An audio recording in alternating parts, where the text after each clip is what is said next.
Flow ठीक करिए तो वेडनेसडे के लिए फिर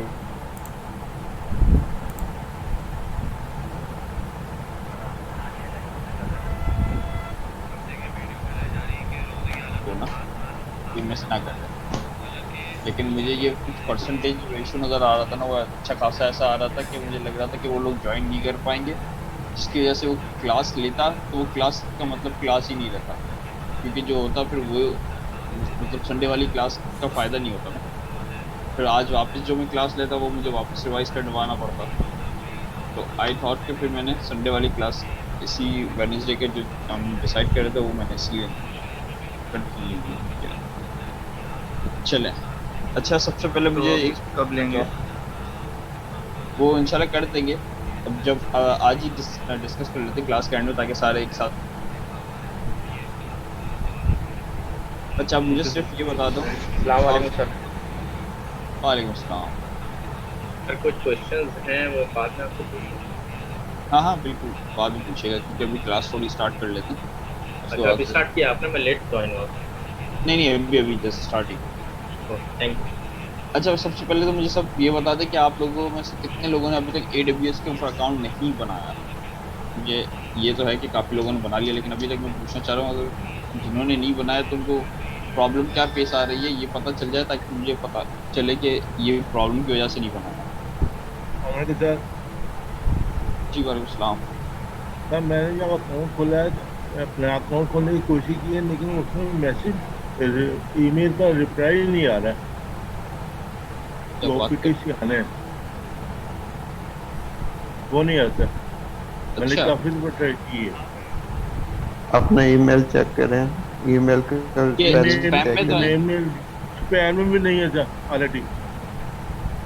बड़े बड़े अजीब सी बात है, लेकिन ऐसा होता नहीं है यूजुअली। अच्छा और ई किसी का कोई यही वाली प्रॉब्लम फेस हुई कभी? No sir. मुझे भी आज तक तो एटलीस्ट नहीं हुई। अपने इनटेक में अपने ईमेल स्पेल चेक करें। चलें, ये तो एक बिल्कुल ही अजीब सा है, इंशाल्लाह कभी बहुत देखेंगे इसको। इसके अलावा और किसी को कोई प्रॉब्लम है? या सबने बना लिया ये समझी मैं। जी ठीक है, सब में।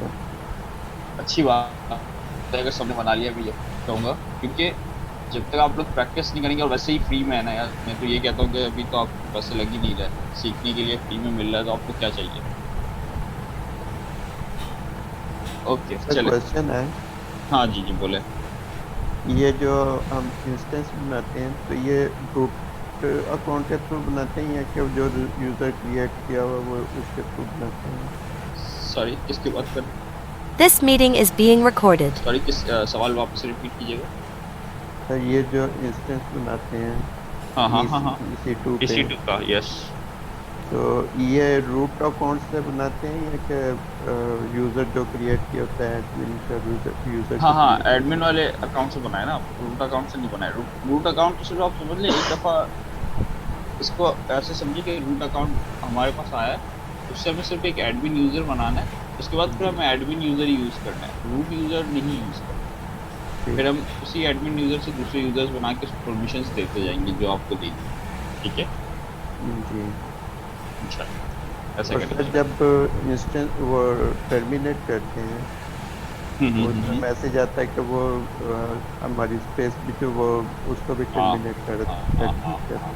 तो जब लॉग आउट करते हैं तो वो इंस्टेंस हमारा खत्म हो जाता है। हाँ बिल्कुल। तो फिर जब लॉग इन करते हैं तो फिर नए सिरे से बनाना पड़ता है। तो आप टर्मिनेट ना करें ना, सिर्फ स्टॉप कर दें उसको। टर्मिनेट का तो मतलब ये है कि आपने खत्म कर दिया, डिलीट कर दिया नेट से। अच्छा ठीक। आपको अगर चाहिए कि आप ये इंस्टेंस दोबारा यूज करना चाहते हैं तो उसको सिर्फ स्टॉप करना है। हम्म, ठीक ठीक है। है, आज हम थोड़ा इसी टू को थोड़ा सा और डिटेल में देखेंगे। ये अच्छा सर इससे जो IAM यूज़र हाँ। बनाते हैं जो हम किस तरह का मल्टी ऑथेंटिकेशन की, तो उसके बाद टू जब फैक्टर ऑथेंटिकेशन। हाँ जी जैसे फिर हमने गूगल लोगों को हमने बनाया था, हम्म। कभी कर भी दिया था, वो हो रहा था ठीक करके। जबरदस्त। तो अब जब डिलीट कर दिया तो क्या अब वो जो हमारे अकाउंट से डिलीट अकाउंट्स कट रहे होंगे मतलब EC2 के, इसको डिलीट कर दिया। मतलब कि आप EC2 की बात कर रहे हो? यूज़र बनाया था, यूज़र का फिर हमने EC2 इंस्टेंस बनाया उसके अंदर, वो सब चीज़ें हमने बना के जैसे हमारा फिर हर चीज़ डिलीट कर देना इसके बाद। यूज़र डिलीट करने की ज़रूरत नहीं है, यूज़र फ्री है और मशीन भी फ्री है जब तक वो स्टॉप पड़ी हुई है, जब तक वो कंज्यूम नहीं करती कोई मसला नहीं। जैसे ही वो रनिंग में आती है तो उसके जो आपको फ्री आवर्स मिले हुए हैं ना, कितने थे, आई थिंक 720 था, 720। हाँ, तो वो आवर्स आपके कंज्यूम होना स्टार्ट हो जाते हैं। एक कुछ जगह सर हम पढ़ रहे थे लिंक्डइन पे कि AWS now support HTTP and instance. This essentially means you no longer need to attach API gateway or load balancer for invoking your single function via HTTP endpoints. इसका क्या मतलब था? सर्वर लैम्डा फंक्शंस पे भी हम आए नहीं है, जब हम आएंगे तब देखेंगे। अभी क्या होता है कि अगर मैं EC2 की बात करता हूँ तो आप सबको पता होना चाहिए कि होता क्या है। EC2 की इंस्टेंस हमने रन किया तो आपको एक समझ लें क्लाउड के ऊपर एक मशीन मिल गई, ऐसे ही है ना। आप अगर मुझे सिर्फ एक API डिप्लॉय करनी है, लेट्स से थोड़ी देर के लिए मैं अभी ये डिस्कस करता हूँ, तो क्या करूँगा मैं अभी, आपको उस EC2 की मशीन को बनाना लॉन्च करना पड़ेगा इंस्टेंस को, उसके अंदर फिर आपको एक्सप्रेस इंस्टॉल करना पड़ेगा और फिर आप एक्सप्रेस पे एक API लिखेंगे और वो आपका एंड पॉइंट बनेगा, ऐसे ही होता है। ठीक है, तो सर्वर AWS लैम्डा फंक्शंस का क्या फ़ायदा होता है, आपको ना EC2 बनाने की ज़रूरत है ना कुछ करने की ज़रूरत है, आपने अपना फंक्शन लिखा and just you have to deploy on lambda functions AWS, तो वो आपको एक एंड पॉइंट दे देगा।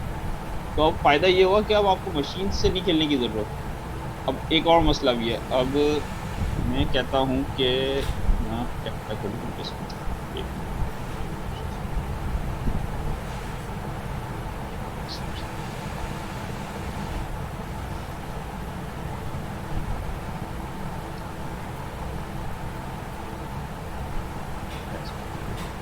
अब मुझे ये बताएं, मैं आपसे कहता हूँ कि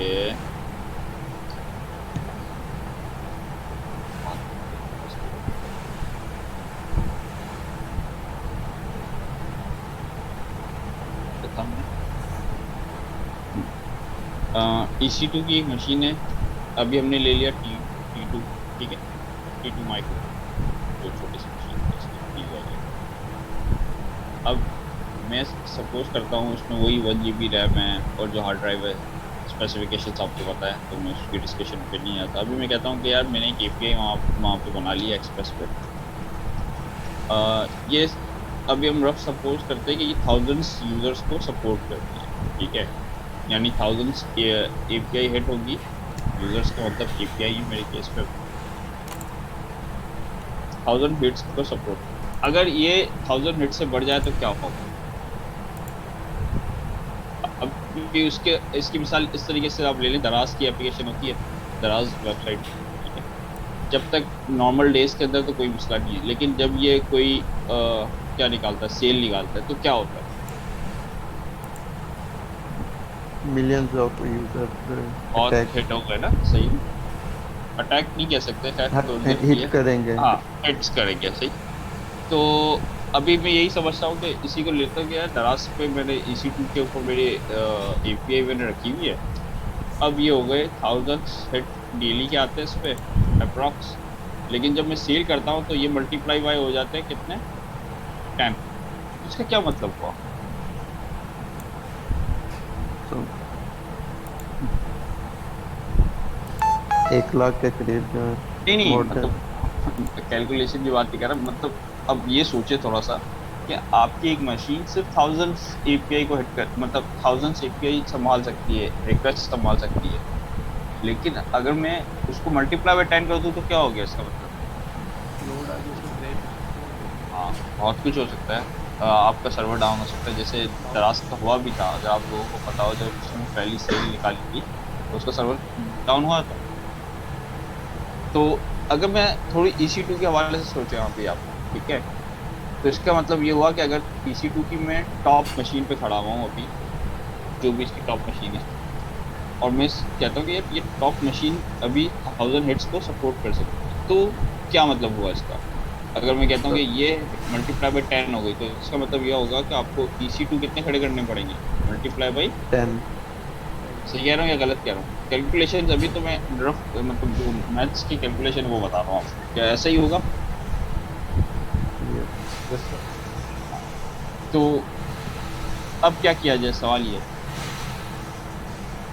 यूजर और उसके क्या ज़्यादा ऐसा, किए जाए। हाँ, या तो कुछ अब इसके मतलब लोग EC2 भी यूज़ करते हैं। अब EC2 के ऊपर यहाँ पे इसके टॉप पे लग जाता है लोड बैलेंसर, ठीक है, ये भी हम थोड़ा डिस्कस करेंगे आगे जाएंगे तो कुछ टेंशन नहीं। अब लोड बैलेंसर के अंदर मिलती है आपको समझ लें एक IP थोड़ी, अच्छा यहाँ पे मसला एक और भी है, EC2 है, एक EC2 पे एक IP मिलेगी आपको। अगर आपने 10 EC2 ले लिए तो आपकी कितनी IPs हो गई? 10 आई। 10 IPs हो गई। तो और एप्लीकेशन के अंदर क्या आप हर दफ़ा अलग अलग IPs बताएंगे लोगों को? तो यार No. अब नहीं ना, बैकएंड सर्वर की IP तो आपके पास एक ही होनी चाहिए ना, जिस पे आपकी रिक्वेस्ट जाएगी, ऐसा ही है? यस। ऐसी कोई चीज़ जो समझ में ना आ रही हो तो अभी पूछ लीजिएगा मुझसे, ठीक है? ये तो मैं अभी जनरल बात कर रहा हूँ ताकि आप लोगों का कॉन्सेप्ट क्लियर हो कि ये एक्चुअली बैकएंड पे ये सारी चीज़ें होती किस तरीके से, कि अगर आपकी एक मशीन एक वक्त पे वो आउटपुट ही नहीं दे रही तो फिर आप क्या कर सकते हो। तो यहाँ पे ये वही डिस्कशन चल रही है। तो अगर EC2 मैं कहता हूँ एक IP देती है, जिस तरीके से अभी हमने लास्ट क्लास में देखा था, हेड करके भी देखा था कि IP के ऊपर मैं हिट करता हूँ तो वो पब्लिक IP होती है, उसको मैं एक्सेस कर सकता हूँ कहीं से, तो गुड है। लेकिन एक EC2 पे एक IP, यानी अगर मैं 10 EC2 खड़े कर देता हूँ, अगर ये वाला केस आ जाता है कि सेल लग गई है, तो फिर क्या होगा? 10 EC2 मैंने अप एंड रनिंग कर दिया एंड तो उसकी 10 IP मिल गई। तो अब 10 जो IP मिलेगी, अब मैं बैकएंड की 10 IP मिल गई, तो फ्रंट एंड को कैसे बताऊंगे कि कौन सी IP पे कब हिट करना है? नेटिंग कहेंगे। हमने कुबरनेटिस में एक कॉन्सेप्ट पढ़ा था लोड बैलेंसर का, याद है किसी को? तो कुबरनेटिस का जो कॉन्सेप्ट था उसमें क्या था, एक लोड बैलेंसर होता था और उसके नीचे बहुत सारे हम कंटेनर्स पॉड्स होते थे हमारे पास, ऐसा ही है ना? अगर एक पोर्ट को इसी तरीके से यहाँ पे भी यही है, लेट से लोड बैलेंसर आ गया, लोड बैलेंसर के पास आपको एक IP मिल जाएगी। अब इस लोड बैलेंसर के अंदर आपके पास होंगी क्या? Machines, EC2 machines. अब वो एक हो या 10 हैंडल कर लेगा। अब आप बैकएंड की IP, बैकएंड वाले को कौन सी IP देखिए फ्रंट एंड पे? एग्जैक्टली, आप देंगे लोड बैलेंसर की IP। अब लोड बैलेंसर का काम होता है कि इसके पास जितनी मशीन्स मौजूद हैं उसके ऊपर हेड्स इक्वली डिवाइड करे, या जो ज़्यादा फुल हो रही है मशीन तो फिर वो रिक्वेस्ट को दूसरी तरफ दूसरे सर्वर के ऊपर लेके चले जाए। तो ये सारी चीज़ें लोड बैलेंसर खुद हैंडल कर रहा होता है। अब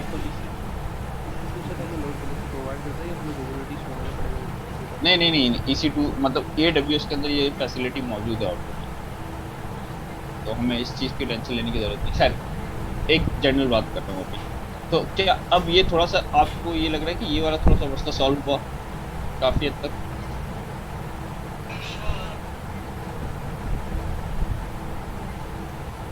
मसला सॉल्व हो गया ना? यस। अब अगर आपको लगता है कि यार ये मल्टीप्लाई बाई 20 भी हो जाए तो आपको क्या करना है? लोड बैलेंसर के अंदर EC2 कितने करने हैं?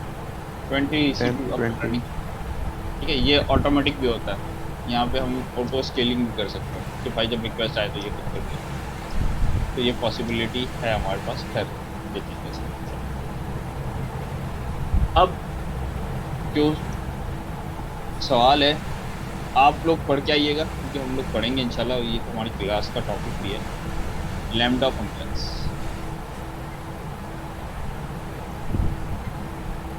ये वो वाले लैम्डा फंक्शंस नहीं है जो हम जावास्क्रिप्ट में पढ़ते हैं, ठीक है? आप लिखिएगा AWS लैम्डा फंक्शंस। अब नेक्स्ट क्लास में आप मुझे बताइएगा कि EC2 वर्सेस लैम्डा फंक्शंस, ठीक है? अब लैम्डा फंक्शंस का थोड़ा सा ओवरव्यू दे देता हूँ। लैम्डा फंक्शंस का भी बल्कि मैं अभी थोड़ी देर पहले दे चुका हूँ कि होता क्या है कि आप अपनी एक एपीआई बनाते हैं, लेट्स से गेट यूजर्स की, और ये डायरेक्ट डिप्लॉय हो जाएगी कहाँ पे, आपके लैम्डा फंक्शंस पे AWS पे, ठीक है। ये आपको प्रोवाइड कर देगा क्या, एक एंड पॉइंट एपीआई कहते हैं। अब इससे फायदा क्या हुआ, क्या आपने EC2 मशीन ली, नहीं ली। क्या आपने उसके ऊपर कोई सर्वर बनाया, कुछ किया, कुछ भी नहीं किया। आपने सिर्फ अपना एक फंक्शन लिखा और उसको डिप्लॉय किया, लाइक दिस।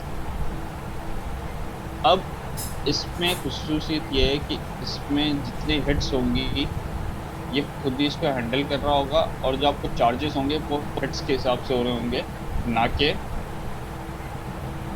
कोई मंथली आपको बिलिंग करनी पड़ेगी। इसमें क्या है, इसकी बिलिंग होती है ना आपकी EC2 की, तो ठीक है, आप यूज़ करो या ना करो। अगर ये लेट्स से $10 है मंथली, तो आपको क्या $10 मंथली देने हैं, ठीक है। लेकिन यहाँ पे क्या है, ये फंक्शन है, ये फंक्शन जितनी दफ़ा हिट होगा उसके उतने चार्जेस हैं, और यहाँ पे आपको लोड बैलेंसिंग करने की भी ज़रूरत नहीं है। ये लैम्डा फंक्शंस की खुसूसियत है कि इस पर जितनी ज़्यादा हिट्स आए वो उसको हैंडल कर लेगा। इसका एक वो जिस तरीके से काम करता है वो जब हम लैम्डा फंक्शंस में जाएंगे तब पढ़ेंगे थोड़ा सा, लेकिन अभी ये समझने की ज़रूरत है। लैम्डा फंक्शन सर्वरलेस नाम सेम ही है। सर्वरलेस, हाँ एग्जैक्टली सर्वरलेस फंक्शंस का मतलब ही लैम्डा फंक्शन। सर्वरलेस एक्चुअली अगर आप गौर से देखेंगे ना, एग्जैक्टली ये चलेगा किसी न किसी सर्वर पे, लेकिन वो चीज़ें AWS को हैंडल कर रही है, आपको हैंडल करने की जरूरत नहीं। ये अच्छी चीज़ है इसकी, ये मतलब इसका थोड़ा सा एक मैकेनिज्म है कि वो किस तरीके से सर्वर फंक्शंस लैम्डा फंक्शंस को रन करता है।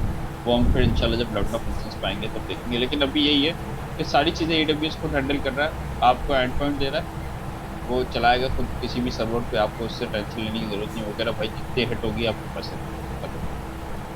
तो कौन सा अच्छा हुआ वैसे, अभी एक बहस है, इसीलिए मैंने कहा थोड़ा सा ये पढ़ के आइए। नहीं, हर दफ़ा लैम्डा नहीं कर सकते, बहुत सारे लैम्डा फंक्शन जरूरत के हिसाब से होगा। 24/7 चल रहा होता है।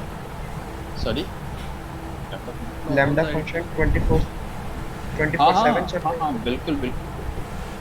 तो ये लोड मैं वही कह रहा होगा सर, जितना लोड अगर ज़्यादा होगा तो फिर अपना सर्वर ले लेंगे, तो कम होगा तो लैपटॉप चलेगा कंपैरेटिवली। ये एक वही कह रहा था, इसीलिए मैंने ये टॉपिक छोड़ा। मैंने कहा ये थोड़ा सा पढ़िएगा इसके बारे में, फिर नेक्स्ट क्लास में डिस्कस करेंगे साथ, ठीक है। क्योंकि अभी ये टॉपिक नहीं है तो मैं अभी इसकी तरफ पूरा जाना नहीं चाह रहा, सिर्फ समझा दिया ताकि आप लोगों को थोड़ा सा काम करने में मज़ा आए। अच्छा, EC2 की मशीन हमने देखी, थोड़ा सा थ्योरेटिकल चलते हैं क्योंकि लास्ट क्लास में हमने चला के देखा था, आज भी चला के देखेंगे इंशाल्लाह, लेकिन अभी थोड़ी थ्योरी देखते हुए आगे चलते हैं। CPU हमने देखा था, उसमें कितनी CPU मिलती है, कितनी रैम मिलती है, ठीक है।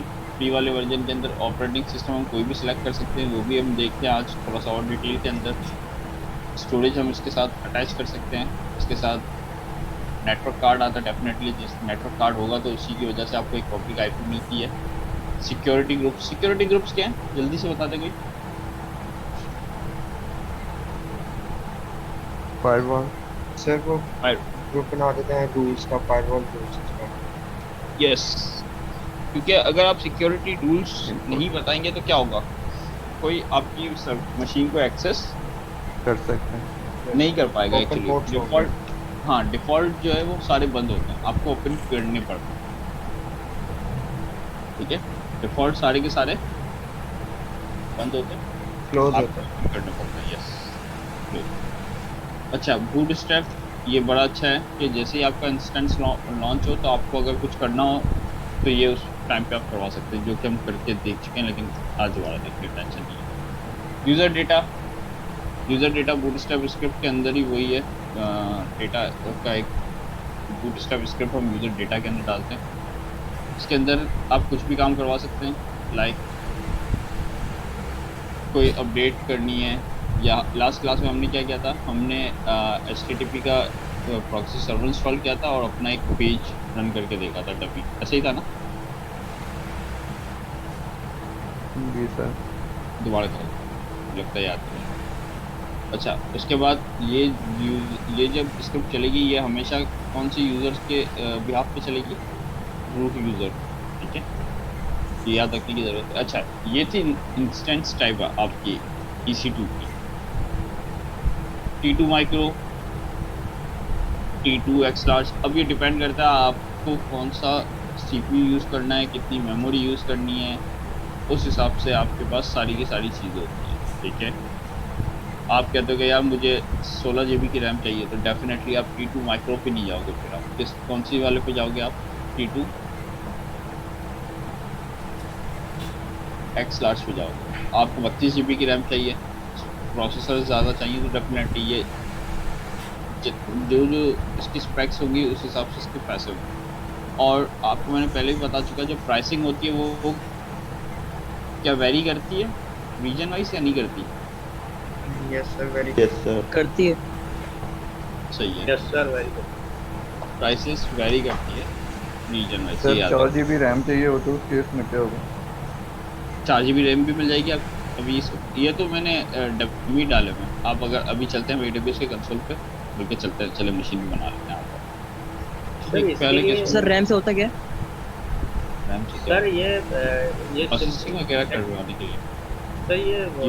मशीन जो हम वहाँ पे EC2 में जो मशीन क्रिएट करते हैं तो बिल्कुल ऐसी है तो जैसे हमने अपना लोकल एरिया अपनी मशीन बनाई है। है। हाँ, तो सर DPC इसके लिए ज़रूरी है कि हमें हमारा जो कनेक्शन हो रहा है इंटरनेट के ज़रिए, तो हमारे पास जो लोकल मशीन जिससे ज़रिए हम कनेक्ट कर रहे हैं तो वो कोई पुरानी मशीन चल जाएगी या उसके लिए ज़रूरी है कि हमारे पास जो अपडेटेड मशीन है कनेक्ट? नहीं, आपको तो सिर्फ कनेक्ट करवाना है ना SSH के थ्रू।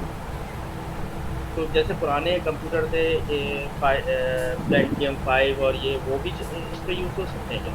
हाँ बिल्कुल हो सकता है। क्योंकि असल करना क्या होता है, आपको कर्नल बनाना है इंटरनेट की मदद से। अब आपके पास आपकी होस्ट मशीन कोई भी हो, उससे कोई लेना देना नहीं इसका, ठीक है? अच्छा, चलें लॉन्च करते हैं इंस्टेंस। पता चलेगा कितने GB हमें चाहिए, ये जो आप कह रहे हैं रैम वगैरह? इसकी सर कि भाई सर कैसे पता चलेगा कि 4 GB चाहिए या 6 GB चाहिए या 16 GB 8 GB जितने भी ये मतलब रैम आप बता रहे थे, कैसे अंदाजा होगा कि कैसे चाहिए? ये व्यू वाइज होता है या मतलब क्या सीखा होता है? यार ये तो डिपेंड करता है ना, ये आपको पता होगा कि आपकी एप्लीकेशंस कैसी चल रही हैं। बहुत सी एप्लीकेशन CPU एक्सटेंसिव होती है, बहुत सी एप्लीकेशन रैम एक्सटेंसिव होती है, बहुत सी एप्लीकेशन GPU एक्सटेंसिव होती है। डिपेंड करता है हर चीज़ का, ठीक है? अब हम ये कहते हैं डेमो लिनक्स, ठीक है? अब ये देखें, ये आपके पास सारी मशीन्स अवेलेबल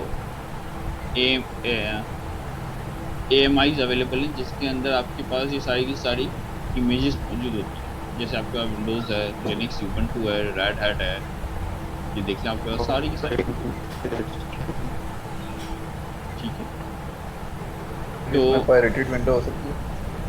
बिल्कुल नहीं, पायरेटेड विंडो इसमें नहीं मिलेगी।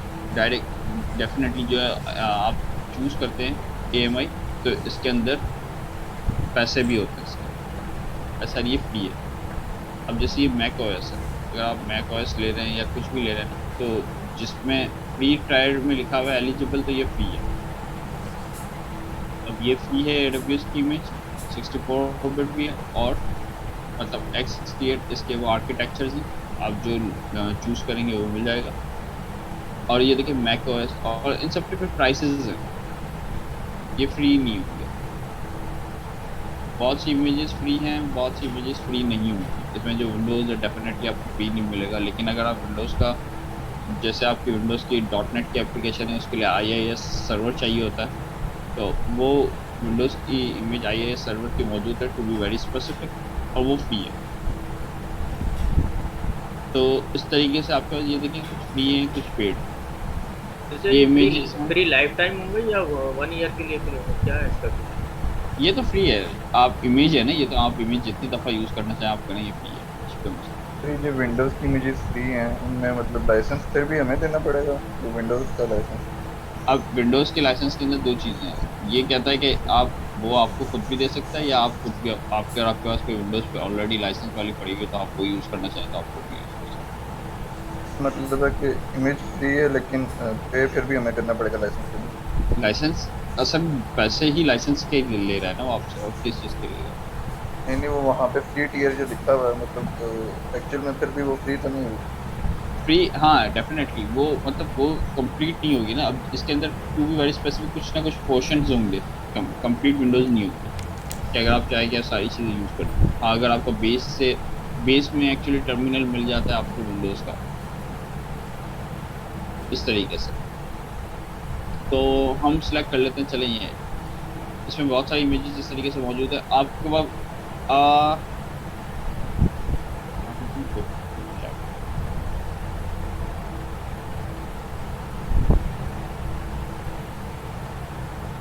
इसकी तरह हमारे पास बहुत सारे सर्वर मौजूद हैं। तो एक सर्वर में बताना चाह रहा हूँ कि अगर मैं कोई एक एप्लीकेशन यूज़ करना चाहता हूँ तो वो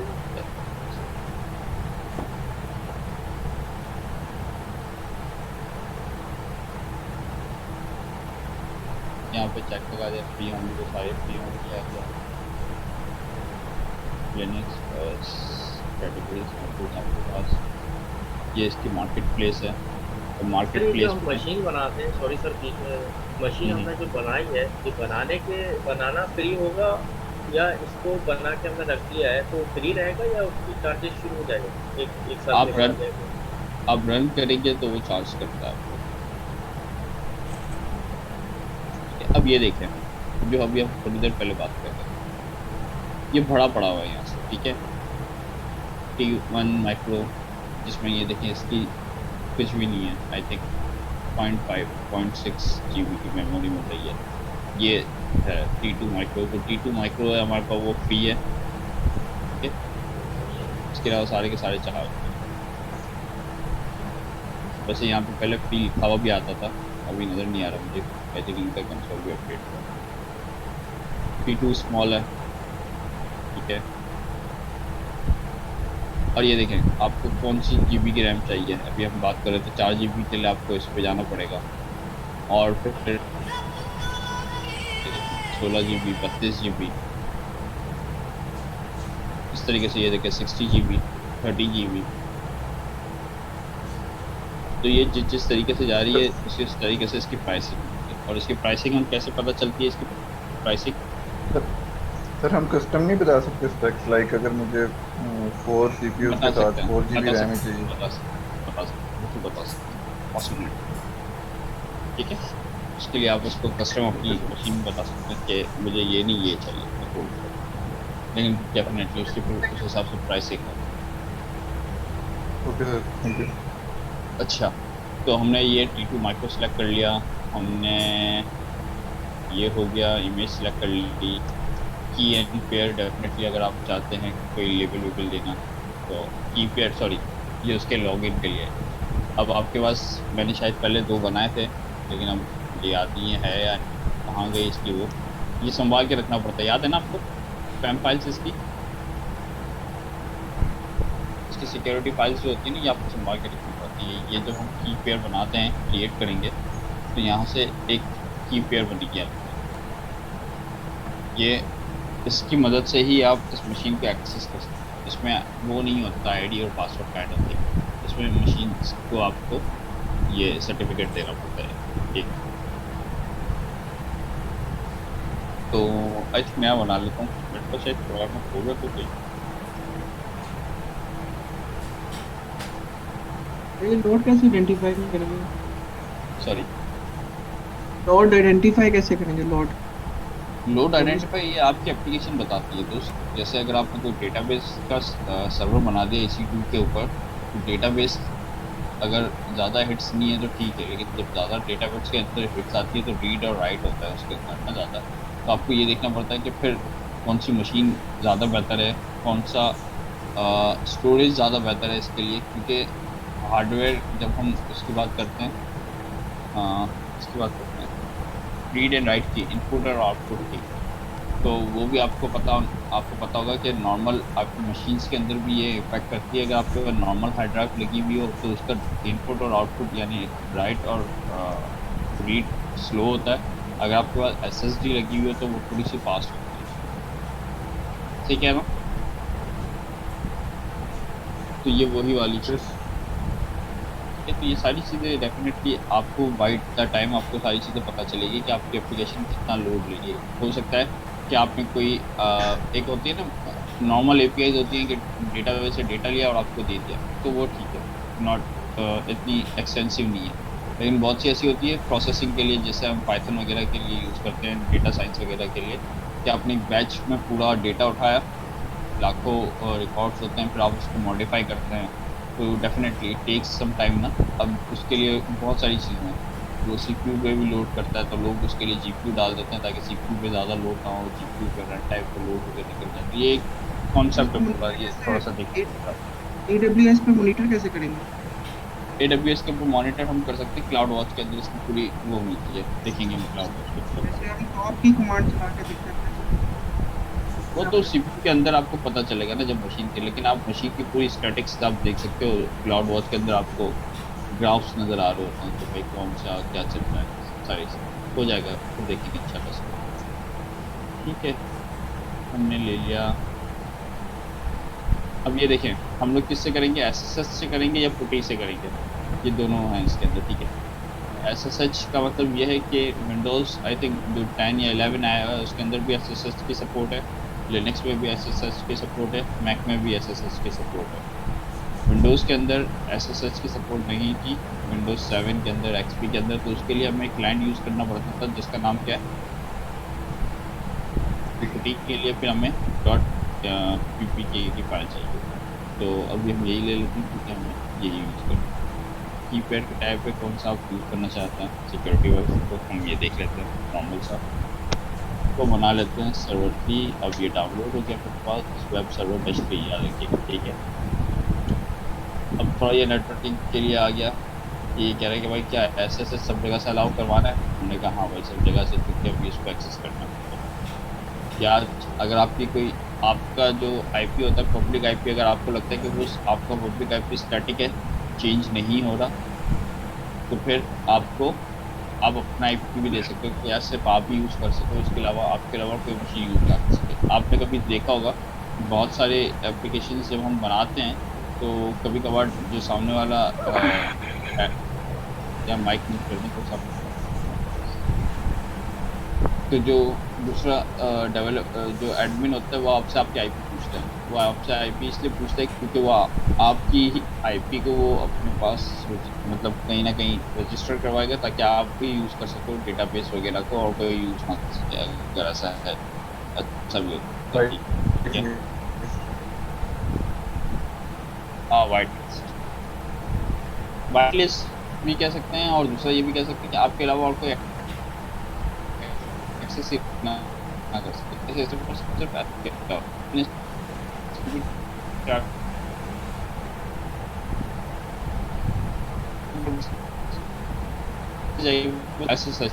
इसके अलावा ओके स्टोरेज जो इससे डिफ़ॉल्ट दी हुई हम यही यूज़ कर लेंगे, रूट बनेगा इसका। ठीक है, और इंस्टेंस नंबर ऑफ इंस्टेंस कितना बनाना है आपको। आप चाहते हो कि यार इसी मशीन के जैसे भी हम थोड़ी देर पहले डिस्कस कर रहे थे कि मल्टीप्लाई बाई 10 हो जाए तो क्या, तो उसको मैं अगर यहाँ पे मैं 10 कर दूँगा तो ये क्या करेगा, इसी स्पेक्स की कितनी मशीन्स मेरे लिए खड़ी कर देगा ये। अभी मुझे एक ही चाहिए तो फिर एक ही ले ली मैं। ठीक है, ये यहाँ पे छोटी सी सब बता रहे जो आप नहीं मशीन से आप 10 खड़ी कर दो, लेकिन रनिंग के ऊपर डिपेंड करता है। अगर आपने एक साथ 10 मशीन रन कर दिया तो 1 घंटे का मतलब है आपने 10 घंटे यूज़ कर दिए। एक मशीन का 1 घंटा यानी ओके सर 10 घंटे। ठीक हो गया, इसका एडवांस भी देख लेते हैं जल्दी से। IAM स्टैंडर्ड है सारी चीज़ें, ये थोड़ा अभी हम देखेंगे ABS वॉल्यूम वगैरह क्या है। ठीक है, आज कोशिश करेंगे क्या है इसमें। ये रहा यूज़र डेटा, ये यूज़र डेटा के अंदर हम क्या देख सकते हैं, आपकी फूड स्टेप स्क्रिप्ट मैंने शायद इस पर रखी हुई थी ये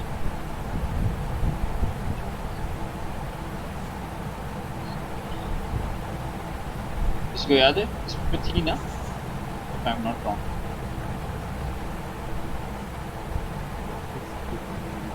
रखी हुई थी ना, इसकी मदद से हमने वेब पेज लोड नहीं हुई तो आप इसके खोल कर करिए।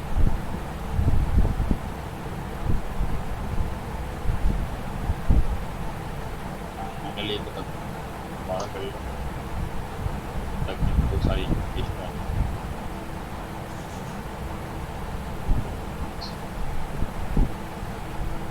अच्छा इसमें लास्ट इसका क्या हुआ था वहाँ पर।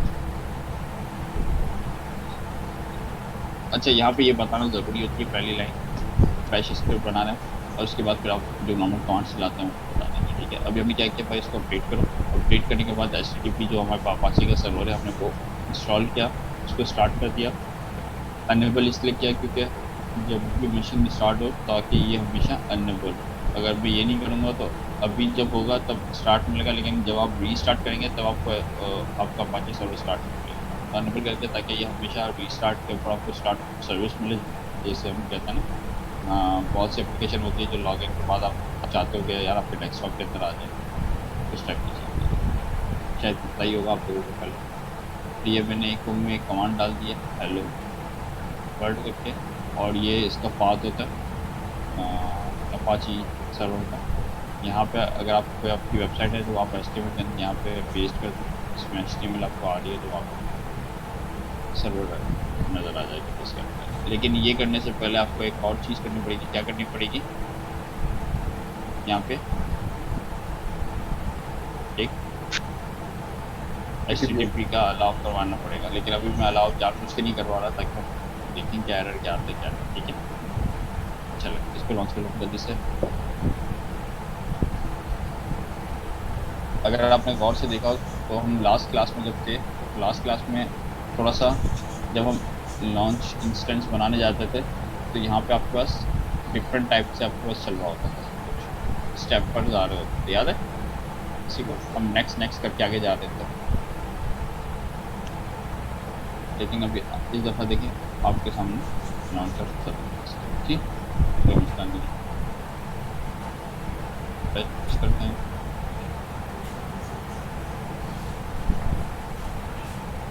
ये हमारी मशीन आ गई, रनिंग हो गई, सब कुछ हो गया। ओके गुड, सर इस मशीन पे क्लिक करता हूँ, इसकी डिटेल नीचे आएगी आपके पास, वो देख लें आप थोड़ा सा। यहाँ पे आपको IPs मिल जाती है आपकी। ठीक है, सिक्योरिटी के अंदर रूल्स आ गए आपके।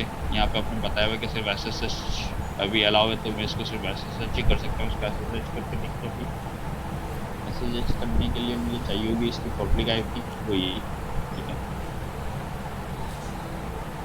अगर मैं अभी थोड़ी देर के लिए करके देखूँ, क्योंकि मैंने HTTP अपना अपाची सर्वर रखा हुआ था, लेकिन ये देखिए कनेक्ट नहीं कर रहा। क्यों कनेक्ट नहीं कर रहा? वहाँ पर प्राइवेट IP लिखा होता है। प्राइवेट IP नहीं, एक मिनट ठीक है, सॉरी माय बैड, ये प्राइवेट है, पब्लिक IP की बात करती है।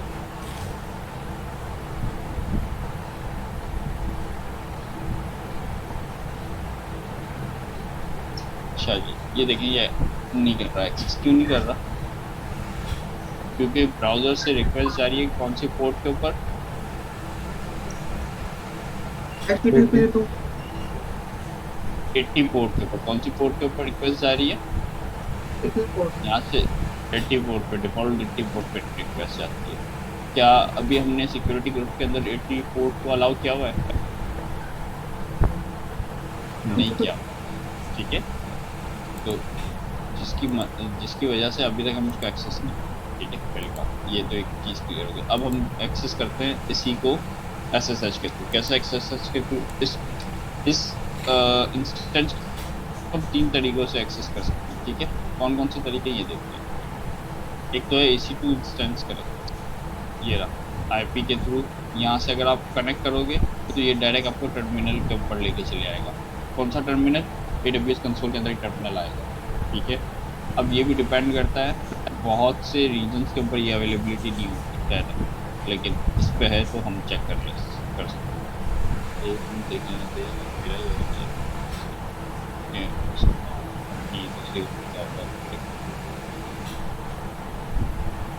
सेशन है हमारे पास SSH SSH एजेंट के थ्रू विंडोज इंस्टेंस वगैरह की है। SSH क्लाइंट है हमारे पास जो अभी हम देख रहे हैं, अभी हम यही करने जा रहे हैं, ठीक है।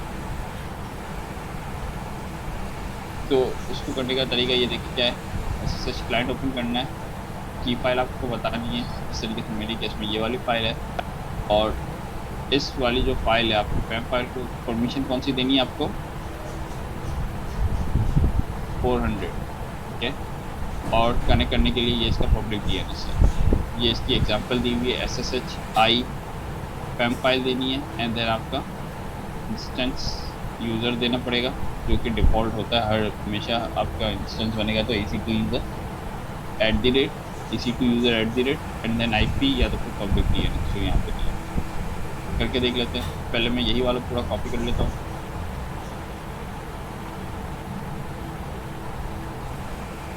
मेरी डाउनलोड्स के अंदर मेरी फाइल पड़ी होगी पैम फाइल, यस।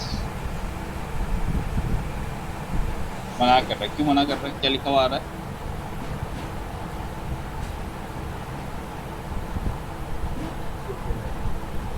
परमिशन देना है। इसका रीज़न ये है क्योंकि मैंने इसको परमिशन नहीं दी, इसको ये परमिशन दे देता हूँ, ठीक है। ये परमिशन फाइल मोड ये अच्छा CR है, ठीक है। यहाँ पे गए पैम की जगह इसको कर देते हैं CER सर्टिफिकेट,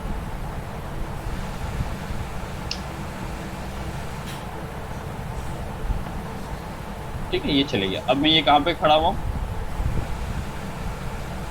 EC2 में, ठीक है। मैं कनेक्ट हो चुका हूँ अपनी EC2 की मशीन के अंदर, ठीक है। अभी मैं देखता हूँ जो मैंने क्या लिखा था var www html index.html के अंदर क्या लिखा था मैंने, यही वाली कमांड लिखी थी मैंने, यस, मतलब यही राइट किया था बूटस्ट्रैप स्क्रिप्ट की मदद से यूज़र डेटा के अंदर, राइट। तो ये देखिए ये आपके सामने आ गया। अच्छा जी, अब इसको रन करने का देखते हैं कि अपाची की को परमिशन देनी है। मैं कैसे दूंगा परमिशन के भाई, मैं इसको यूज कर सकूँ। इंस्टेंस के ऊपर चलते हैं, इसके सिक्योरिटी ग्रुप में चलते हैं और सिक्योरिटी ग्रुप को मैनेज करते हैं। और ये लास्ट स्क्रीन किधर से ओपन की थी? कौन सी सारी? ये जो भी ओपन की हुई थी आपने वो किधर से ओपन की थी? कौन सी वाली सॉरी? सर जहाँ पे हम ये कमांड देख रहे थे चेंज मोड वगैरह। SSH कनेक्ट हो गया। आप अपना इंस्टेंस सेलेक्ट करें और यहाँ पे कनेक्ट का बटन दबा दें, इसमें ये सारी स्क्रीन आती है। Okay sir, thank you. अब ये भी देख लें, यहाँ से भी देख लें जल्दी से। ये कॉपी किए, ये ब्राउज़र के ऊपर ही आपको टर्मिनल ला के शो कर देगा। जो काम हम अपने SSH के थ्रू कर रहे हैं वही काम ये ब्राउज़र के थ्रू कर रहा है। अगर आपके पास नहीं है थोड़ी देर के लिए किसी भी रीज़न की वजह से आप चाहते हो ब्राउज़र से एक्सेस करना, तो ये देखिए ये इसमें ब्राउज़र से एक्सेस कर रहा है AWS भी हो सकता है जी।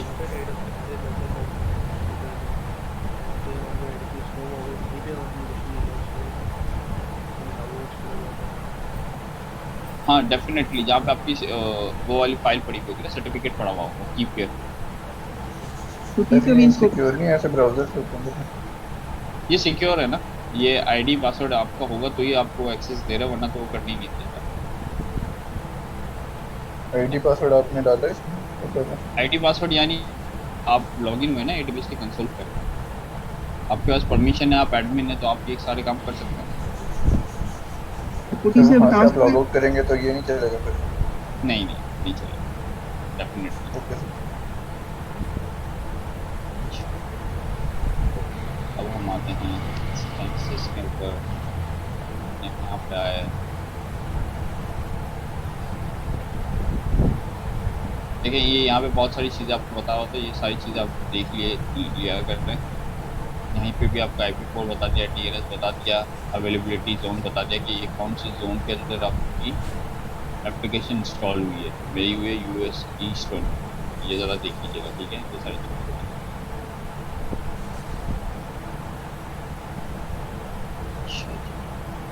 जा रहे थे सिक्योरिटी ग्रुप्स के अंदर।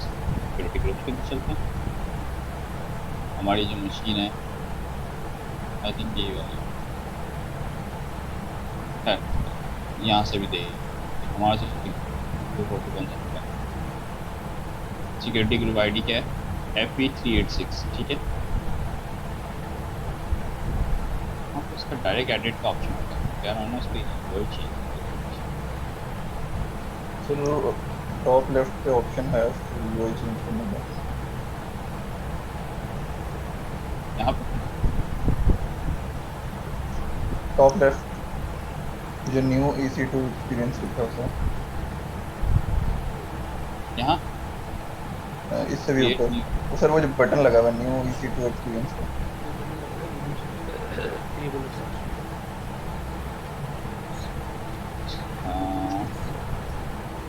इधर की बात कर रहे हैं। Yes sir. यहाँ से भी अगर देख लें फिर भी, क्योंकि सारे आपके जो सिक्योरिटी ग्रुप होते हैं यहीं से सारे नज़र आते हैं क्या FE386, ठीक है। हम इसमें चलते हैं।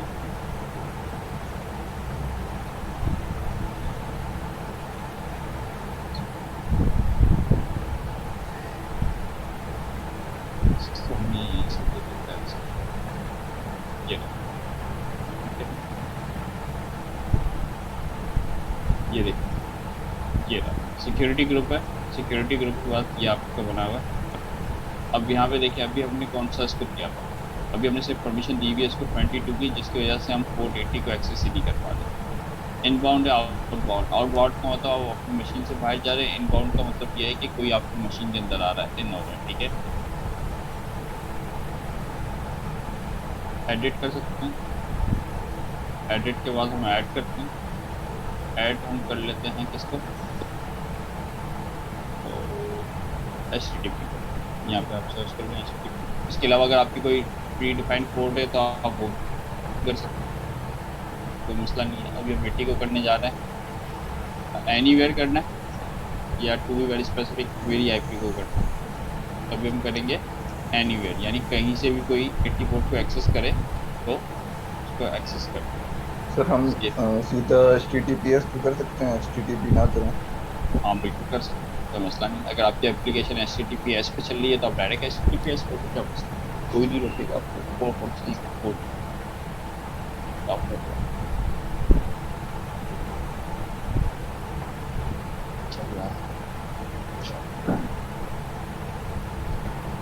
फुटी से भी इंस्टेंस बनाना सिखा दें। विंडोज़ में फुटी मेरे पास विंडोज़ है नहीं, वरना मैं सिखा देता हूँ। ये बहुत इजी है, ये देखें ना।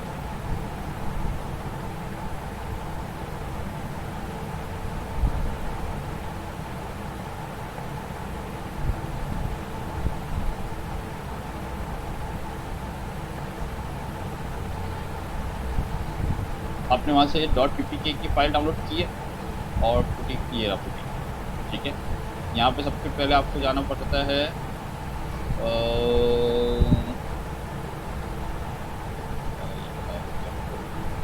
कैटेगरी, हाँ कनेक्शंस के अंदर। कनेक्शन के अंदर आपके पास यहाँ पे की पेयर हम सेव करते हैं। मुझे सही से याद नहीं आ रहा, वरना मैं ब्राउज करना पड़ेगा, ठीक है। कनेक्शन में गए, कनेक्शन के अंदर SSH चूज ऑथ करना है और देन आपको यहाँ पे .ppk की फाइल को सिलेक्ट करवा के सेव करवाना है एंड देन कनेक्ट करना है। किसी के पास अगर होगा तो फिर मैं इंशाल्लाह किसी का क्लाइंट ओपन करवा देता हूँ विंडोज़, किसी की स्क्रीन शेयर करवा के, लेकिन इतना मुश्किल नहीं, आप करके देखिएगा हो जाएगा, बहुत ईजी है।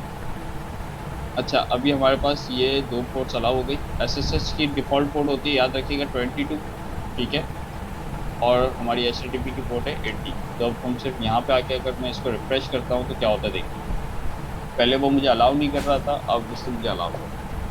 यहाँ तक ऐसी कोई चीज़ जो समझ में ना आई हो, एक इंस्टेंस बनाया क्या। अब आप मुझे ये बताएं, ये EC2 का इंस्टेंस में एक्सेस यहाँ पे कर चुका हूँ, ये रहा। क्या मैं यहाँ पे Node.js की एप्लीकेशन बना सकते हैं या नहीं बना सकते?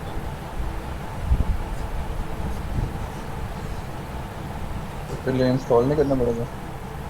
हाँ डेफिनेटली वो सारी चीज़ें करनी पड़ेगी, या तो कोई गिट के ऊपर आपको पड़ा हुआ हो तो आप वो भी कर सकते हो, लेकिन अभी मुझे सबसे पहले नोड इंस्टॉल करना पड़ेगा क्योंकि इसके अंदर नोड नहीं होगा, क्या है देख लेते हैं जल्दी से।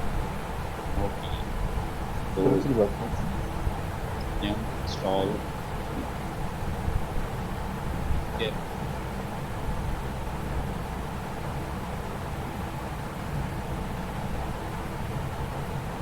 सबसे पहले से ये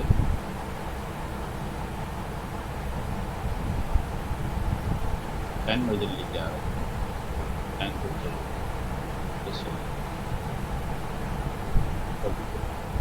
सर इधर एपीटी नहीं चल रही?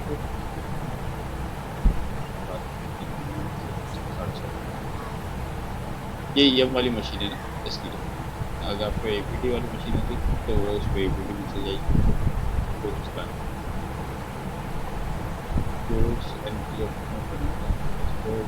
बस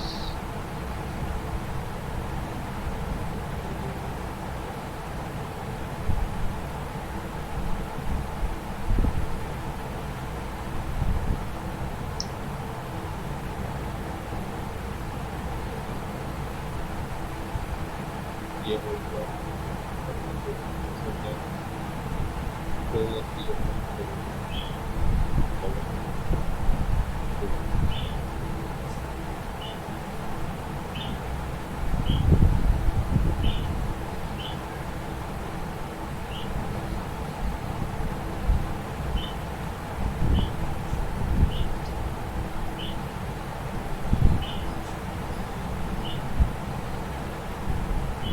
एक्सपोर्ट कर दिया या नहीं करना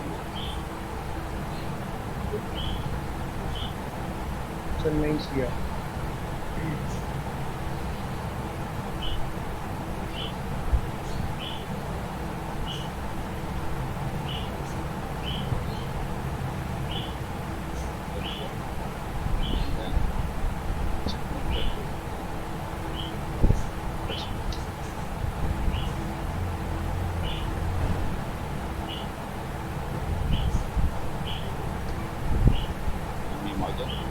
NVM की लिस्ट देख लेते हैं, ये हमारे पास क्या मौजूद है।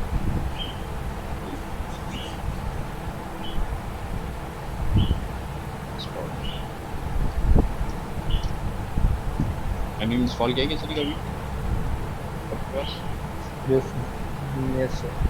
NVM मुझे अच्छा इसलिए लगता है कि इसमें आप किसी भी वक्त किसी भी नोड के वर्जन पर स्विच कर सकते हैं। बस अब हमारे पास इंस्टॉल हो गया 17 जो है के है लेटेस्ट। अब जल्दी से सिंपल सा करते हैं एक्सप्रेस ठीक है, ये आपको दे देगा एक्सप्रेस की एक मशीन जिसमें हमें एक मिल जाएगी जल्दी से ये जल्दी से अब हम बनाते हैं कहाँ तक मशीन ऐड करते हैं। अच्छा रहता है कि किसी एक स्पेसिफिक फाइल का सर्वर डॉक्यूमेंट्स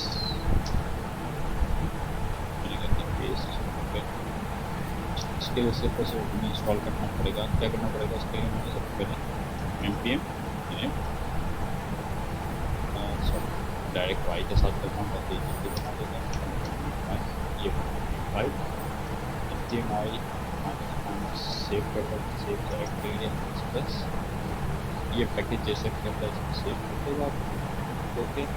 अब मैं यहाँ पे करता हूँ नोड सर्वर, तो ये 3000 के पोर्ट के ऊपर सर्वर चलेगा ठीक है। अब क्या इसको मैं एक्सेस कर सकता हूँ? ये मेरा पास था, इसके ऊपर आके 3000 पॉसिबल है? नहीं चल रहा ये वो अलाउ करनी पड़ेगी तो हाँ सर ये हम लोग भी यहाँ से यूज़ कर सकते हैं या आप भी कर सकते हैं, मैं भी देता हूँ। जैसे फेक पब्लिक है ना तो पब्लिक तो हर कोई एक्सेस कर सकता है।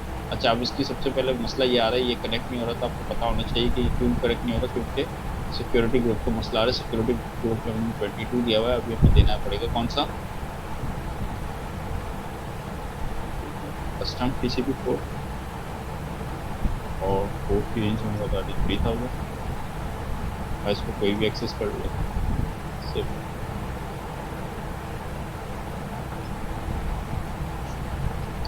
3000 पोर्ट भी अलाउ हो गई, 22 की हो गई ठीक है। आ गया हेलो वर्ल्ड, ये एक्सप्रेस है, ये मैं आप लोगों को भी देता हूँ अगर आप टेस्ट करना चाहें तो कर लें। Check check check check check check. ये हमने अपना एक्सप्रेस का सर्वर बना लिया, एपीआई बना लिया। क्या आप यहाँ पे एक्सप्रेस के सर्वर के अंदर तो हमने देखा था ना, हम अपनी एपीआई मल्टीपल बना सकते हैं, तो क्या इसके अंदर मैं अपनी मल्टीपल एपीआई बना सकता हूँ? Yes sir. हाँ जी सर्वर बना सकता हूँ। ये देखो ये एक बना हुआ है, इसके नीचे आप कॉपी पेस्ट करके आप जितने भी अपने एंड पॉइंट बनाना चाहें, get users, login, sign up, blah blah blah blah, सारे काम आप कर सकते हैं जो आप यूज़ करते हैं। और यहाँ पे जितनी भी एपीआई बन रही होगी अब आपको सिर्फ एक्सेस करने और कुछ करने की ज़रूरत है। ऐसा ही है ना, क्योंकि हमने 3000 कोड भी फाइन कर दी, तो अभी हमेशा अगले 3000 कोड का एक्सेस करेगा क्लाउड। क्या आपके पास सर्वर चल रहा है? सब लोगों के पास देख लिया आप लोगों ने?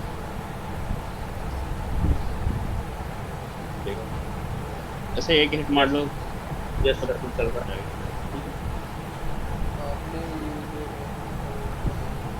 दूसरे कंट्रोल हाँ तो आपने अभी जो नॉन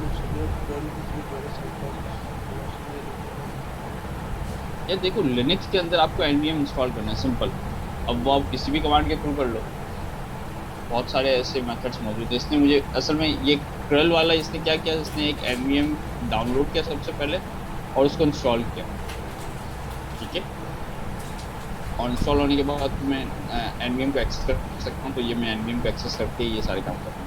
npm का मतलब ये है नोट वर्जन मैनेजर, तो आप किसी भी वक्त नोट का वर्जन आप चेंज कर सकते हैं, किसी भी फोल्डर में टू भी वेरी स्पेसिफिक कर सकते हैं, बहुत सारी चीज़ें कर सकते हैं। अगर आपका नोट का वर्जन आप क्रल का मतलब होता है ब्राउज़र है आपका, कमांड लाइन ब्राउज़र है। मैं लिखता हूँ क्रल https://yahoo.com, ये क्या करेगा?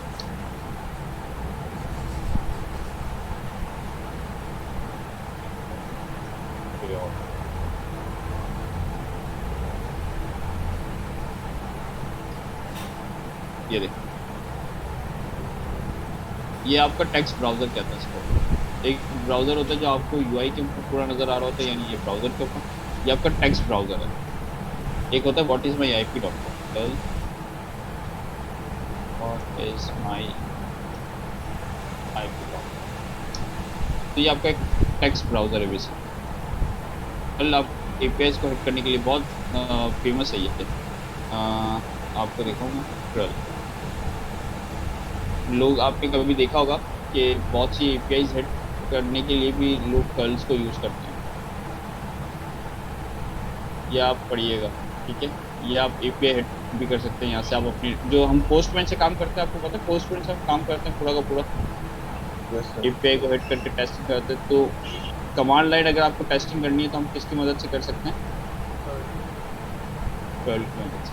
ये क्या करता है, हिट्स करता है API को और उसके अगेंस्ट में जो भी डेटा होता है, जैसे यहाँ पे ये इसमें ला के दिखा दिया, उस तरीके से डेटा ला के दिखा। देखिएगा, पढ़िएगा थोड़ा सा। यहाँ तक EC2 की हमने मशीन भी बना ली, हमने EC2 के ऊपर हमने अपनी एप्लीकेशन भी डिप्लॉय कर ली, सिक्योरिटी ग्रुप पे देख ली। ऐसी कोई चीज़ जो अभी तक आपको समझ में ना आए जो डिस्कस करते हैं फिर आगे बढ़ते हैं। तो सर ये कर्ल जो है ये लिनक्स में बाय डिफ़ॉल्ट अवेलेबल है? वैसे तो होता है, नहीं होता तो इंस्टॉल भी कर सकते हैं, बस यूजुअली होता है। विंडोज़ में भी होता है? हाँ विंडोज़ में भी होता है।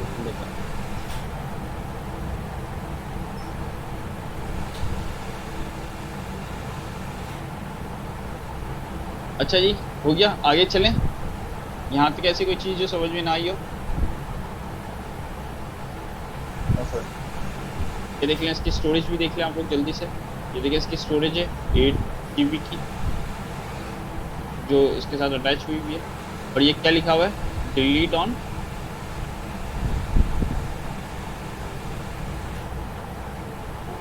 इसका क्या मतलब हुआ, थोड़ा सा जल्दी से बताएं।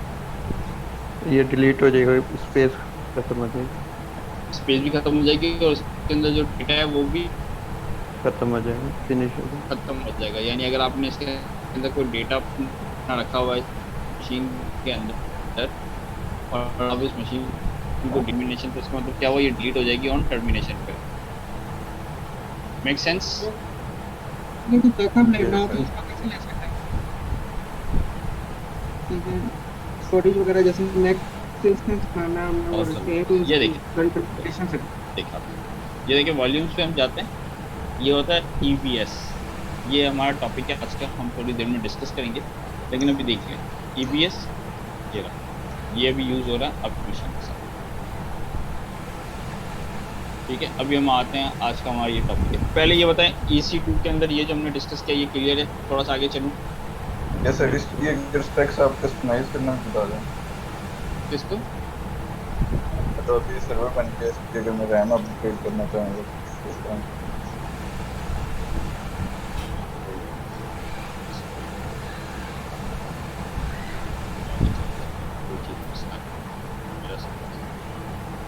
अच्छा, यहाँ पे थे हैंड ऑन, ये हमने करके देख लिया, ये हमने डेटा स्क्रिप्ट लगा के देख ली, इंस्टेंस टाइप का ओवरव्यू अभी हमने देखा कि M जो होता है इंस्टेंस की क्लास है, इसके बाद ये इसका जनरेशन बता रहा होगा, और X two larger size instance रहती है। ठीक है, ये मतलब इसका जो नेमिंग कन्वेंशन है वो बता रहा हूँ, T1 T2 माइक्रो, इस तरीके से। T इंस्टेंस की टाइप, इंस्टेंस का क्लास है, T1 जनरेशन है, अभी हमने यूज किया T2 डॉट माइक्रो, और माइक्रो जो है वो उसका साइज है। ठीक है,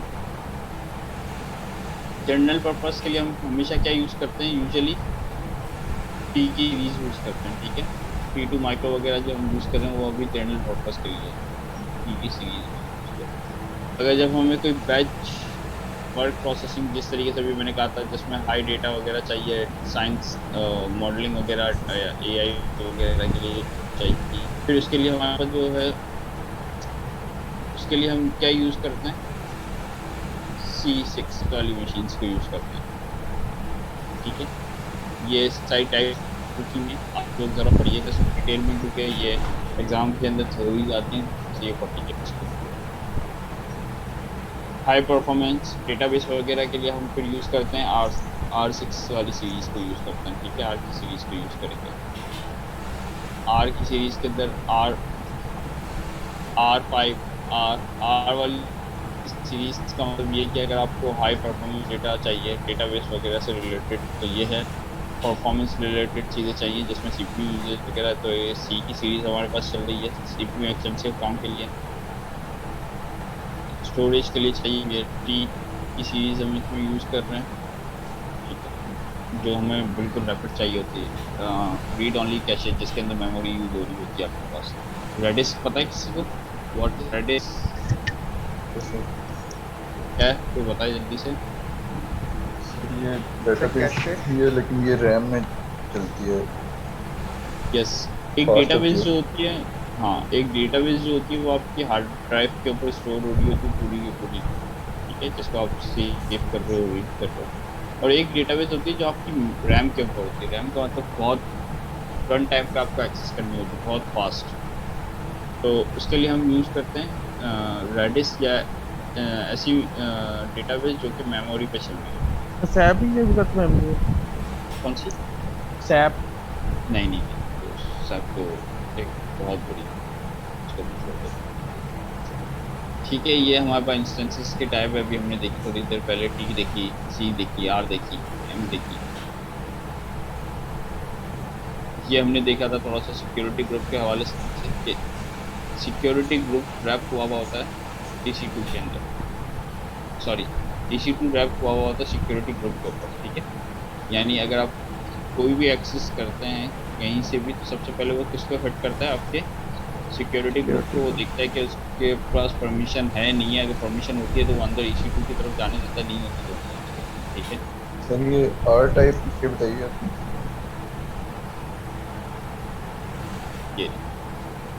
ये डेटाबेस वगैरह के लिए होता है, यानी अगर डेटाबेस में रीड और राइट्स होते हैं, नहीं और रीड वाला सब तो जैसे हिसाब से याद करते हैं इसको। सिक्योरिटी ग्रुप्स के अंदर क्या क्या है, एक्सेस टू पोर्ट हम कर सकते हैं। सिक्योरिटी ग्रुप आप बना सकते हैं टू बी वेरी स्पेसिफिक, और वही ग्रुप आप किसी इंस्टेंसेस को दे सकते हैं। ये भी हमने देखा हुआ है, हमने लास्ट क्लास में बनाया भी था वो, अभी मैंने देखा थोड़ी देर पहले। सिक्योरिटी ग्रुप मांगे अपने, ये रहा सिक्योरिटी ग्रुप। लास्ट क्लास में हमने बनाया था एक सिक्योरिटी ग्रुप अपने लिए एज ही web server. Security group web server के लिए हमने बनाया था। ये इसके अंदर हमने क्या क्या अलाउ किया था, 80 पोर्ट अलाउ की थी, HTTPS के लिए 443 अलाउ की थी और 22 वेब उसके लिए, किसके लिए 22 पोर्ट SSH, ठीक है। ये कहीं से भी आप इसको एक्सेस कर सकते हैं। ये IPv6 है, इसकी भी टेंशन ना लें, ये IPv6 है। ये हो गया। इसकी जरूरत पड़ती है सर IPv6? नहीं, बहुत कम, हम यूज़ ही नहीं कर रहे हैं। लेकिन कोई अगर नेटवर्किंग का बंदा है जिसको IPv6 पता है तो ठीक है, लेकिन अभी तक उसको नहीं। इस पे जाते हैं, इसमें देखिए सिक्योरिटी है। आप यहाँ पे अपनी सिक्योरिटी ग्रुप को मॉडिफाई कर सकते हैं, चेंज कर सकते हैं, कोई पॉलिसी अटैच करना चाहें तो वो करवा सकते हैं। ये देखिए नेटवर्किंग कार्ड्स हैं, जिस तरीके से अभी आपका एक IP अलाउ है, अगर आप उसमें एक और नेटवर्क अटैच करते हैं और उसके ऊपर आपको एक और IP भी मिल सकती है। हो सकता है कि एक मशीन 2 IP से एक्सेस कर सकते हैं आप, पॉसिबल है। सिक्योरिटी ग्रुप अगर मैं चेंज करना चाहूँ, डिपेंड करता है, कभी कभार 2 नेटवर्क कार्ड चाहिए होते हैं, प्राइवेट और उसके लिए ना क्या था, लैन और वैन। एक पब्लिक के लिए चाहिए और एक आपको लोकल एरिया अपने लिए चाहिए, VPC बना के। VPC भी हमारा टॉपिक है AWS के अंदर, आप देखेंगे उसमें टेंशन लेने की जरूरत है। तो ये देखें, ये रहा यहाँ पे मेरे पास एक था मौजूद, ये SG ग्रुप मेरा, ये डिफ़ॉल्ट जो था मैं इसको डिलीट कर देता हूँ और मैं इसको दे देता हूँ ये वाला SG, जिसके अंदर मेरे पास कौन कौन सी पोर्ट अलाउ थी इसमें, 80, 433 और 443 एंड 22, ठीक है। अगर मैं इसको सेव करता हूँ तो अब क्या मेरे पास जो वो वाला अलाउ था 3000 पोर्ट, क्या ये चलेगा? नहीं चलेगा। क्यों नहीं चलेगा भाई? डिलीट कर दिया आपने, मॉडिफाई कर दिया।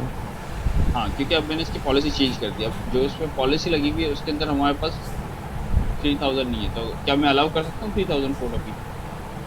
Yes sir. आप यहाँ पे आए, यहाँ से एक ग्रुप के अंदर 3000 पोर्ट दे दें तो वो कौन से वाले ग्रुप में सेव हो जाएगी? आपके जो भी हमने बनाई थी SG वेब सर्वर के नाम से, ठीक है।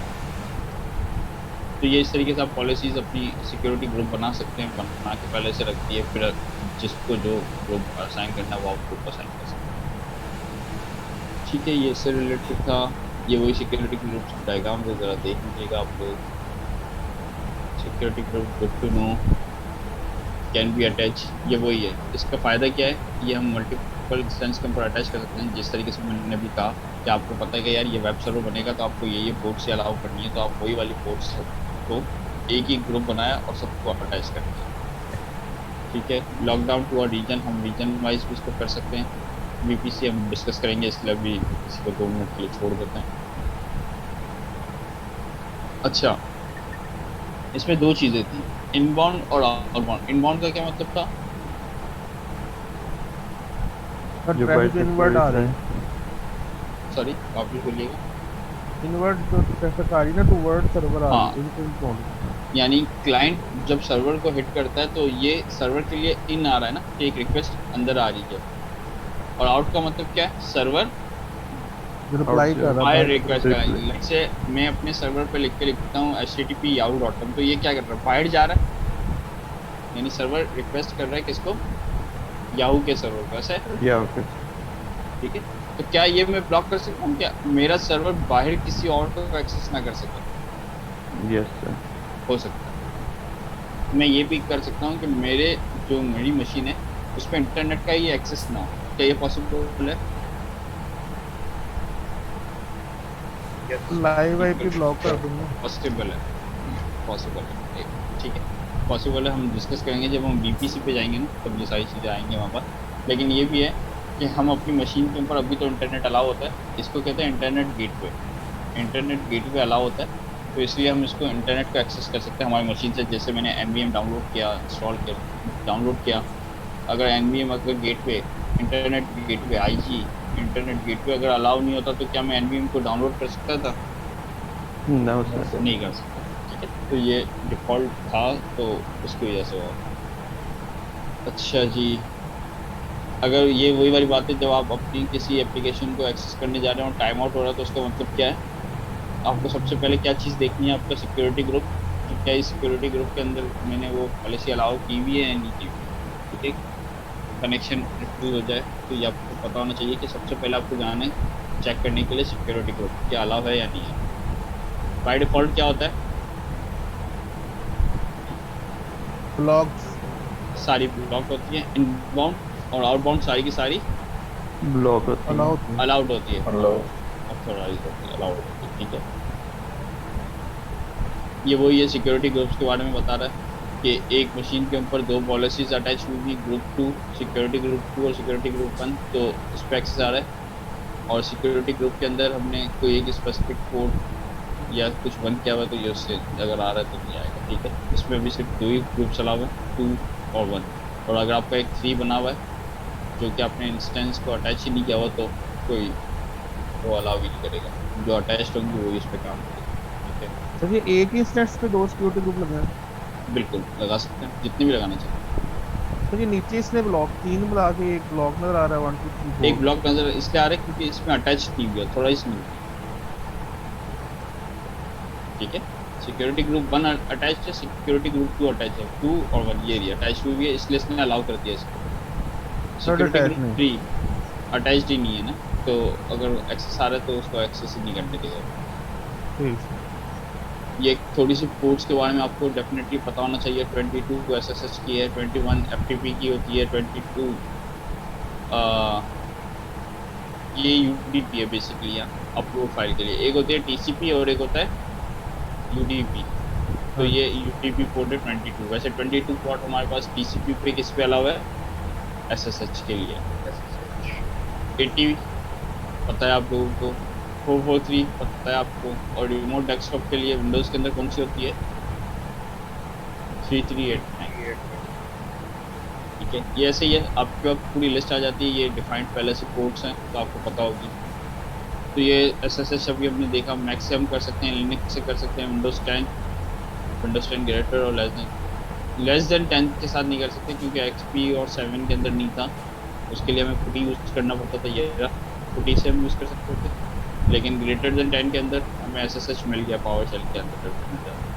और EC2 इंस्टेंस जो भी हमने देखा था कि डायरेक्ट कनेक्ट किया था EC2 के अंदर ही, तो ये तो हम कहीं से भी कर सकते हैं, कोई भी।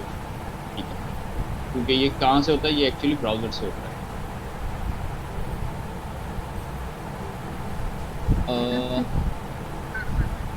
सॉरी, क्लाइंट है ना उसका ना यार मैंने यूज़ नहीं किया तो मुझे नहीं पता, इसके बारे में मैं कमेंट नहीं करूँगा क्योंकि मुझे पता नहीं। विन SCP जो है वो फाइल ट्रांसफर के लिए ओवर SSH।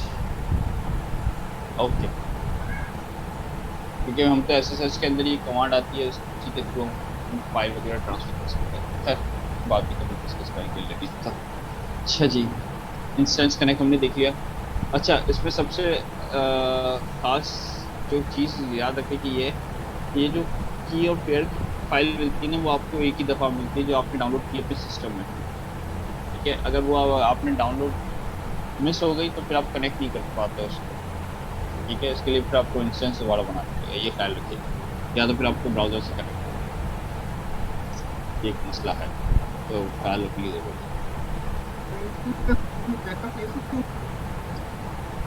हाँ ले सकते। इंस्टेंस का बैकअप नहीं होगा, स्टोरेज का बैकअप लेने की ज़रूरत होगी। अभी आते हैं करते हैं इसके साथ। अभी हम इस पर आते हैं EC2 instance purchasing option. EC2 के हमारे पास ऑप्शंस मौजूद है कि हम EC2 को किस तरह परचेज़ करते हैं। एक तरीका तो होता है जो हमने डायरेक्ट अभी परचेज़ किया, ऑन डिमांड इंस्टेंस, सॉरी अभी हमने जो लिया था वो हमने लिया था ऑन डिमांड। अभी हमें ज़रूरत थी तो ले लिया। अब देखिए ये ऑप्शंस हैं, on demand, reserve, spot instance, dedicated host और dedicated instance. On demand instance का मतलब क्या है, शॉर्ट वर्कफ्लो और प्रेडिक्टेबल प्राइसिंग, यानी आपको पता है कि यार अभी तो मैंने ये लिया है तो इसकी प्राइसिंग नहीं है। ठीक है, रिजर्व का मतलब क्या है, मैं अब ये रिजर्व करने जा रहा हूँ, जैसा आपका यूजुअली होता है डेटाबेस आपका रिजर्व होता है ना, कि आपको पता है यार ये वाली मशीन जो है डेटाबेस की मुझे तकरीबन मेरा अगर एप्लीकेशन चल रही है तो 1 साल तो चलेगी, तो मुझे पता है आपने कहा क्या मुझे ये वाला एक रिजर्व लेना है, कितने साल के लिए, 1 महीने के लिए, 1 साल के लिए सब। तो डेफिनेटली जब आप इस टाइप की चीज़ें करते हैं ना तो इसकी मदद से आपको पैसे में काफ़ी फर्क आता है, डिस्काउंट मिलना स्टार्ट होता है। 1 साल के लिए अगर आपने लिया हुआ है तो उसमें डिस्काउंट अलग मिलेगा, 3 साल के लिए लिया है तो उसमें डिस्काउंट अलग मिलेगा।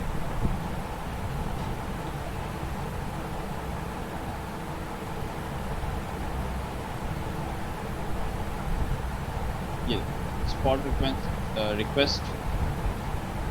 रिक्वेस्ट है, रिजर्व इंस्टेंस के लिए है, डेडिकेटेड होस्ट के लिए है, डेडिकेटेड इंस्टेंस है। तो ये इस तरीके से ना अभी स्पॉट इंस्टेंस कोई अवेलेबल नहीं है, आपको रिक्वेस्ट करनी पड़ेगी। कोई भी स्पॉट रिक्वेस्ट होगा तो आपको मिल जाएगा। खैर अब इसको देखते हैं कहाँ के भी प्रेजेंटेशन हमारी और चीज़ डिस्कस कर लें। रिजर्व के अंदर आपको पता है कि थोड़ा सा वही डेटाबेस वगैरह की चीज़ें आपको पता है, या इसके अंदर ये भी होता है स्केजुअलिंग भी है कि आपको 1 साल के लिए चाहिए, लेकिन कब तक के लिए चाहिए। लेट से कोई आपने टाइम बता दिया, मंडे ट्यूसडे वेडनेसडे चाहिए 3 से 6, उसमें और कन्वर्टेबल क्या है sir? Convertible reserve, convertible instance reserve का मतलब ये है कि आप आगे जाके इसको फ्लेक्सिबल रखना चाहते हो कि ये बढ़ सके ज़्यादा काम के लिए। मतलब अभी हम T1 पे खड़े हुए, आगे जाके आप T2 करवा सको, T2 के बाद T3 करवा सको, तो ये कन्वर्टेबल है। सर इसके ये क्वेश्चन आते हैं इस तरह के, ये कन्वर्टेबल बताएं या वो हाँ ये पूछते हैं आपसे कि अगर मैं कहता हूँ कि आपको या मुझे डेटाबेस चाहिए और ये डेटाबेस मेरे पास 6 महीने के लिए चलेगा, तो मैं कौन सा EC2 का इंस्टेंस लूँ, तो आप बताओगे कौन सा लेना चाहिए रिजर्व। या वो कहता है कि यार मेरे पास डेली का कोई काम आएगा 3 से 6 के बीच में, तो ये मुझे करना 6 महीने तक के लिए, आप फिर भी ले लोगे रिजर्व, 6 महीने का रिजर्व ले लोगे। तो इस तरीके से क्वेश्चन आते हैं। ये क्या स्पॉट इंस्टेंसेस ये शॉर्ट टाइम के लिए अवेलेबल होते हैं, क्योंकि किसी के पास कोई इंस्टेंस अवेलेबल होता है तो वो शो हो जाता है और वो आपको उसका काम हुआ सस्ते में, ये बहुत चीप मिलता है। ठीक है, स्पॉट इंस्टेंस का बहुत चीप मिल जाता है। जी जी सर, ये रिजर्व पे मिनिमम 1 ईयर लिखा हुआ, तो आप 6 महीने के लिए क्यों बता रहे हैं?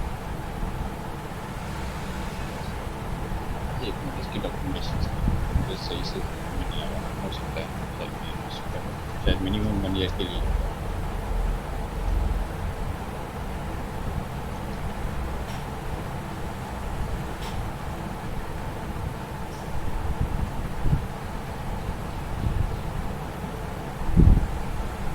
अच्छा, ये वाली हमने लास्ट क्लास में देखी थी, ये वाली ये वाला पेज देखा था लास्ट क्लास में। यहाँ पे आपको सारी चीज़ें बता रहा होता है कि फ्री के अंदर आपके पास क्या क्या अवेलेबिलिटी है। हम भी यहाँ पे क्लिक कर देंगे, फ्री के अंदर ऑलवेज फ्री के अंदर क्या मौजूद है और फ्री ट्रायल के अंदर क्या मौजूद है। तो ये देखें, ये बता रहे हैं यहाँ पे फ्री ट्रायल के अंदर हमारे पास मौजूद है 750 आवर्स EC2 के, स्टोरेज हमारे पास 5 GB की अवेलेबल है, डेटाबेस हम 750 आवर्स यूज़ कर सकते हैं। तो ये ज़रा ध्यान रखिएगा। एंड ये DynamoDB ये डेटाबेस है। तो ये सॉरी 12 मंथ का मतलब क्या है कि 12 मंथ के बाद चार्ज करेंगे ये कि सबसे पहले फ्री वाला जो था 750 आवर्स फ्री टायर के साथ 12 मंथ ये हाँ, मतलब 1 साल के लिए आपको फ्री मिला हुआ है ना, ये 1 साल के लिए महीने के 750 आवर्स। तो वैसे अगले साल फिर दोबारा इसी तरह ये कंटिन्यू रहेगा? नहीं, इस तरह कंटिन्यू मिलेगा। ये इस अकाउंट पे जिससे आप लॉगिन हुए उसके लिए 1 साल के लिए आपको ये फ्री मिल रहा है। इसके बाद फिर ये अकाउंट हमारा स्टार्ट हो गया जब से अकाउंट बना। ठीक है, ठीक सर।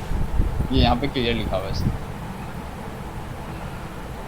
ये ट्रायल के लिए ये 2 मंथ्स देता है। तो इस तरीके से ये देख लीजिए, पूरी डिटेल यहाँ पे मिल जाती है फ्री ट्रायल्स की इसके पास। ठीक है,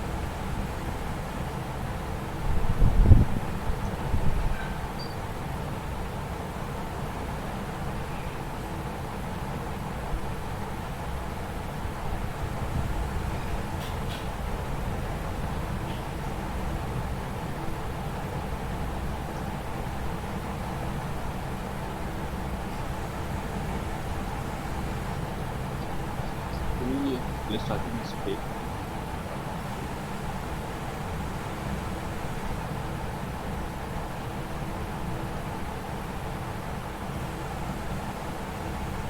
वहाँ पर डिटेल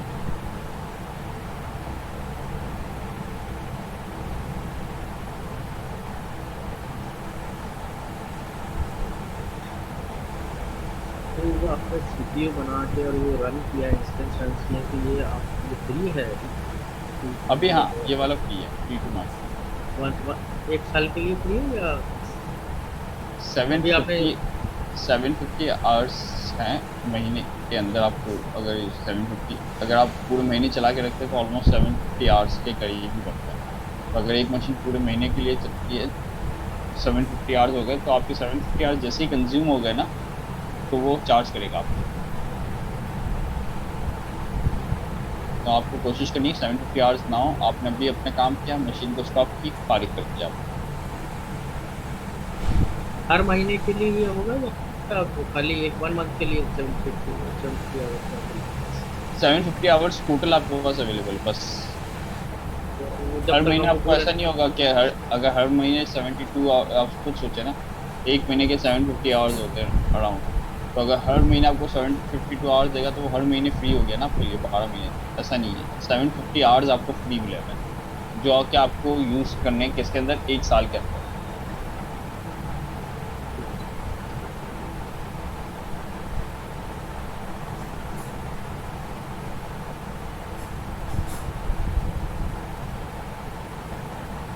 खैर ये मैं आपको अभी कंफर्म कर दूंगा। ये मिनिमम वाली भी लिखा हुआ है तो इसका मतलब शायद यही होगा, लेकिन मेरे पता नहीं क्यों जहन में था कि हम इसको बता सकते हैं कि कब तक के लिए एक रिजर्व चाहिए। तो खैर अगर ये मिनिमम मनी कह रहा था, अभी हम ये सपोज करते हैं, इसको मैं देख के मैं बता दूंगा, कंफर्म कर दूंगा आपको। स्पॉट इंस्टेंसेस का मतलब ये होता है कि आपको शॉर्ट काम के लिए कुछ चाहिए होता है। स्पॉट इंस्टेंसेस का मतलब कुछ इंस्टेंसेस आपको मिल जाते हैं जो कि आप चीपर प्राइस में सबसे मिलता है, और सबसे चीपर प्राइस में मिलने के बाद ये लेस रिलायबल इसलिए होता है क्योंकि ये किसी भी वक्त शॉर्ट टाइम के लिए होते हैं और वो ख़त्म हो जाते हैं। तो ये इसका इंस्टेंस लूज़ भी हो जाता है कभी कभार। आपने लिया हुआ है किसी और जगह से, इसके बाद पैसे अच्छे मिल जाते हैं, बिड वाला काम होता है ना इसमें। तो जैसे इसको पैसे किसी और जगह से आप हो गए तो वो आपका इंस्टेंस ख़त्म होकर फिर उसके पास चले आता है। तो इस तरीके से डेडिकेटेड होस्ट आप ले सकते हैं, यानी अगर आप पूरी होस्ट मशीन लेना चाहते हो, फिजिकल मशीन, लेकिन वो आपके पास मौजूद नहीं होगी, वो फिजिकल मशीन कहाँ पर मौजूद होगी? AWS के पास। तो वो भी आप ले सकते हो, और डेडिकेटेड होस्ट भी ले सकते हो कि वो सिर्फ शेयर हार्डवेयर पे ना हो, सिर्फ आपको टू भी वेरी स्पेसिफिक मिल जाए, तो आप वो भी इंस्टेंस भी ले सकते हो। अभी जो आपको ये पूरा मिल रहा होता है, 1 GB रैम मिल गई, 1 CPU मिल गया, हार्ड ड्राइव मिल गई आपको, तो ये सारी चीज़ें आपको शेयर्ड मिल रही होती है, शेयर्ड स्पेस से मिलती है। आप चाहते हो कि आपको शेयर्ड स्पेस से ना मिले, डेडिकेटेड मिले, तो आप वो कर सकते हो। तो उसके डेफिनेटली प्राइसेस अलग अलग है। ऑन डिमांड का क्या मतलब है? पे व्हाट यू यूज़ फॉर। जब हम इसको यूज़ करना चाहें, लाइक लिनक्स विंडोज बिलिंग पर सेकंड के हिसाब से होता है, आफ्टर 1 मिनट, फर्स्ट मिनट के बाद बिलिंग सेकंड्स के हिसाब से हो रहा होता है। All other operating system billing पर आवर्स के हिसाब से हो रहा होता है।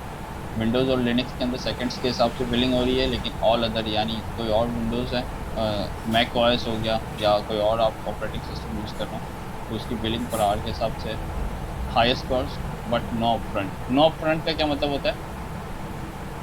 शुरू वाले भी कॉस्ट नहीं, सॉरी शुरू मैंने सर कुछ नहीं देना मुझे। हाँ, वैसे आपको शुरू में कुछ नहीं देना, अपफ्रंट कुछ भी नहीं देना, एंड देन आप बस इसको यूज़ करो और फिर दे दो। ये डेफिनेटली लॉन्ग टर्म कमिटमेंट नहीं होती। ये अभी जिस तरीके से हम यूज़ करते हैं ये इसीलिए है, छोटे मोटे काम के लिए हमने यूज़ किया, बंद किया, ख़त्म किया। शॉर्ट काम के लिए हम यूज़ करते हैं इसको, ठीक है।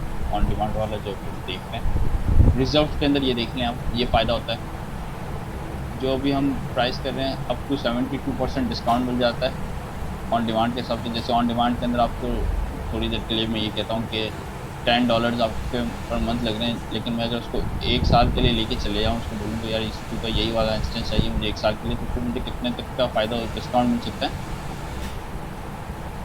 72%। तो आप सोचेंगे अच्छा खासा है, लेकिन ये वही है कि जब आप काम करते हैं एज अ कंपनी, तो फिर आप इन चीज़ों के बारे में सोचते हैं। रिजर्वेशन 1 साल डिस्काउंट मिलेगा, और अगर हम 3 साल के लिए करेंगे तो ज़्यादा डिस्काउंट मिलेगा। अब इसके अंदर भी है कि अगर आप सारी पेमेंट एक साथ कर दो 1 साल की, तो उसमें और ज़्यादा डिस्काउंट मिलेगा। पार्शली पेमेंट करो अपफ्रंट देके और इस तरीके से, तो उसमें अलग अलग डिस्काउंट्स मिलेंगे, ठीक है। और कन्वर्टेबल के अंदर यही है, you can change EC2 instance type, जैसे अभी मैं डिस्कस किया था। और कैजुअल के अंदर और डिस्काउंट मिल जाता है, क्योंकि ये टू बी वेरी स्पेसिफिक होता है कि अब ये जो डिस्काउंट है ये डेफिनेटली डिपेंड करता है आपके रीजन वाइज और ये सारी चीज़ों पर डिपेंड करता है, ठीक है। तो थोड़ा सा ये पढ़िएगा ज़रूर आप। स्पॉट इंस्टेंसेस में तो और ज़्यादा डिस्काउंट मिलता है, लेकिन इसका सबसे बड़ा मसला ये है कि ये जैसे आपने भी लिया और ये अगर किसी ने असल में इसमें होती है रिक्वेस्ट, आप रिक्वेस्ट करो कि आप मुझे 85 सेंट के अंदर कोई इंस्टेंस चाहिए, तो अगर जैसे ही इनके पास कोई भी इंस्टेंस फारिग होता है 85 सेंट के तक आता है तो वो आपको दे देता है। लेकिन किसी ने और ने कहा कि मुझे 90 सेंट्स के अंदर ये कोई ऑन द स्पॉट अगर मुझे कोई इंस्टेंस चाहिए तो मिल जाए तो दे दो, तो वो क्या करेगा, आप मशीन क्लोज हो जाते हैं, आपका इंस्टेंस खत्म हो जाता है, 290 वाले के पास चले जाता है। तो ये लेस रिलायबल है। इसका मसला यही है कि ये छोटे मोटे काम के लिए तो ठीक है, किसी बैच प्रोसेसेस के लिए आपने चला दिया कि यार बस ये एप्लीकेशन है, इसके बैच प्रोसेसेस करने हैं, तो आपने इसके लिए स्पॉट इंस्टेंसेस ले लिए, तो उसमें आपको डिस्काउंट प्रोसेस ज़्यादा मिल जाता है। डेडिकेटेड होस्ट फिजिकल मशीन होती है टू बी वेरी स्पेसिफिक, ये भी, लेकिन यही है कि आपको जब आप डेडिकेटेड इतनी बड़ी मशीन आप यूज़ करना चाहते हो तो आप बताते हो कि उसको कितने साल के लिए रिजर्व करनी है।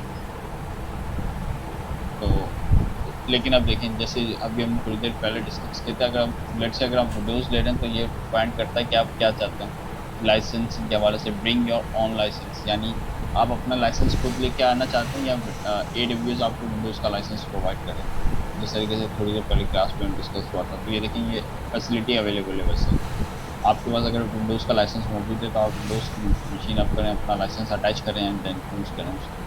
अगर आपके पास विंडोज़ का लाइसेंस नहीं है तो आपको डेफिनेटली परचेज करना उसके लिए।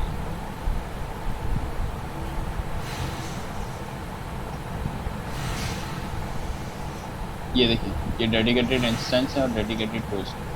तो ये थोड़ी सी इसकी स्पेसिफिकेशन से ये देख लीजिएगा क्या चीज़ हो सकती है डेडिकेटेड होस्ट के अंदर, और होस्ट वेटलिंग होती है डेफिनेटली, और ये सारी चीज़ें मौजूद है। डेडिकेटेड इंस्टेंस के अंदर सिर्फ कोई चीज़ होती है, डेडिकेटेड फिजिकल सर्वर आपको मिल जाता है उसके अंदर, और इंस्टेंस की बिलिंग होती है सब्जेक्ट टू द रीजन। अब ये सारी चीज़ें रीजन से रिलेटेड है कि रीजन वाइज इसकी प्राइसिंग।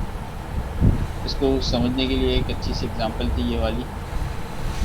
आप समझे एक होटल है, होटल में आप ऑन डिमांड जाते हैं तो क्या होता है, आप जस्ट होटल में जाते हैं और कहते हैं कि आप मुझे एक होटल दे दो, एक कमरा दे दो, तो आप उसकी फुल पेमेंट जो भी कमरे रेंट होता है, फुल रूम रेंट जो होता है वो आप पे करते हो। रिजर्व के अंदर क्या आपने पहले से प्लानिंग करके रखी हुई है कि यार मुझे जाना है और थोड़े टाइम लॉन्गर स्टे के लिए चाहिए, तो इसमें आपको डिस्काउंट मिलता है। ऐसा होता है वैसे यूजुअली? हाँ जी सर, बिल्कुल होता है। बिल्कुल। तो ये वही वाली एक एग्जांपल इसीलिए रखी हुई है आपको ताकि आपको थोड़ा सा समझने में आसानी हो। और एक है कि स्पॉट इंस्टेंसेस का मतलब ये है कि कुछ होटल के रूम फारिग हुए में आप उसमें कहते हो कि यार तो एक रूम पर खाली हुआ हुआ है, आप फिर उसमें बिड करते हो कि यार इसमें मुझे इस प्राइस में ये वाला अगर रूम मिल जाए तो अच्छा है, जो फिर जिसकी प्राइस हाईएस्ट होती है फिर वो रूम उसको मिल जाता है। स्पॉट इंस्टेंसेस में ये होता है। और डेडिकेटेड रेट का मतलब ये कि ये पूरी होटल आपने खरीद ली है फॉर 1 ईयर, तो आप भी इसको यूज़ कर सकते हैं।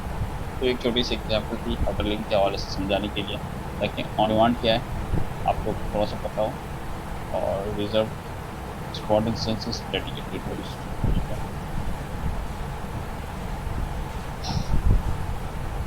ये वही है, ये एक ऐसे ही एक एग्जांपल के तौर पे प्राइस कंपैरिजन समझाने के लिए आपको बताया हुआ है। तो ये थोड़ा सा आप देख लीजिएगा, चार्ट दिया हुआ है। ऑन डिमांड जैसे आप कह रहे हो कि पर आवर 10 सेंट्स का हो रहा है, तो स्पॉट इंस्टेंसेस हम ले रहे हैं तो ये देखें 0.32 सेंट से 0.45 सेंट, यानी अप टू 90% ऑफ मिला आपको इसके ऊपर। और रिजर्व के ऊपर देख लें इस तरीके से चार्जेस हो रहे हैं। तो ये एक ऐसे समझाने के लिए एक एग्जांपल है। अगर आप M4 की लार्ज मशीन लेते हैं तो उसके ऊपर जो प्राइसिंग है वो इस तरीके से देखिए इफेक्ट करती है काफ़ी हद तक। यहाँ तक कोई मसला ऐसी चीज़ जो समझ में ना आई हो? ये यहीं पे है, देखें स्पॉट इंस्टेंसेस हम यहाँ से परचेज कर सकते हैं, रिजर्व इंस्टेंसेस यहाँ से,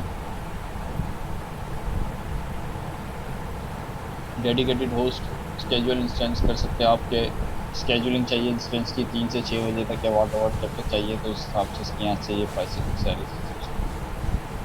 तो ये सारी इसके प्लान्स और ये सारी चीज़ें थी। इसमें ऐसी कोई चीज़ जो समझ में ना आई हो?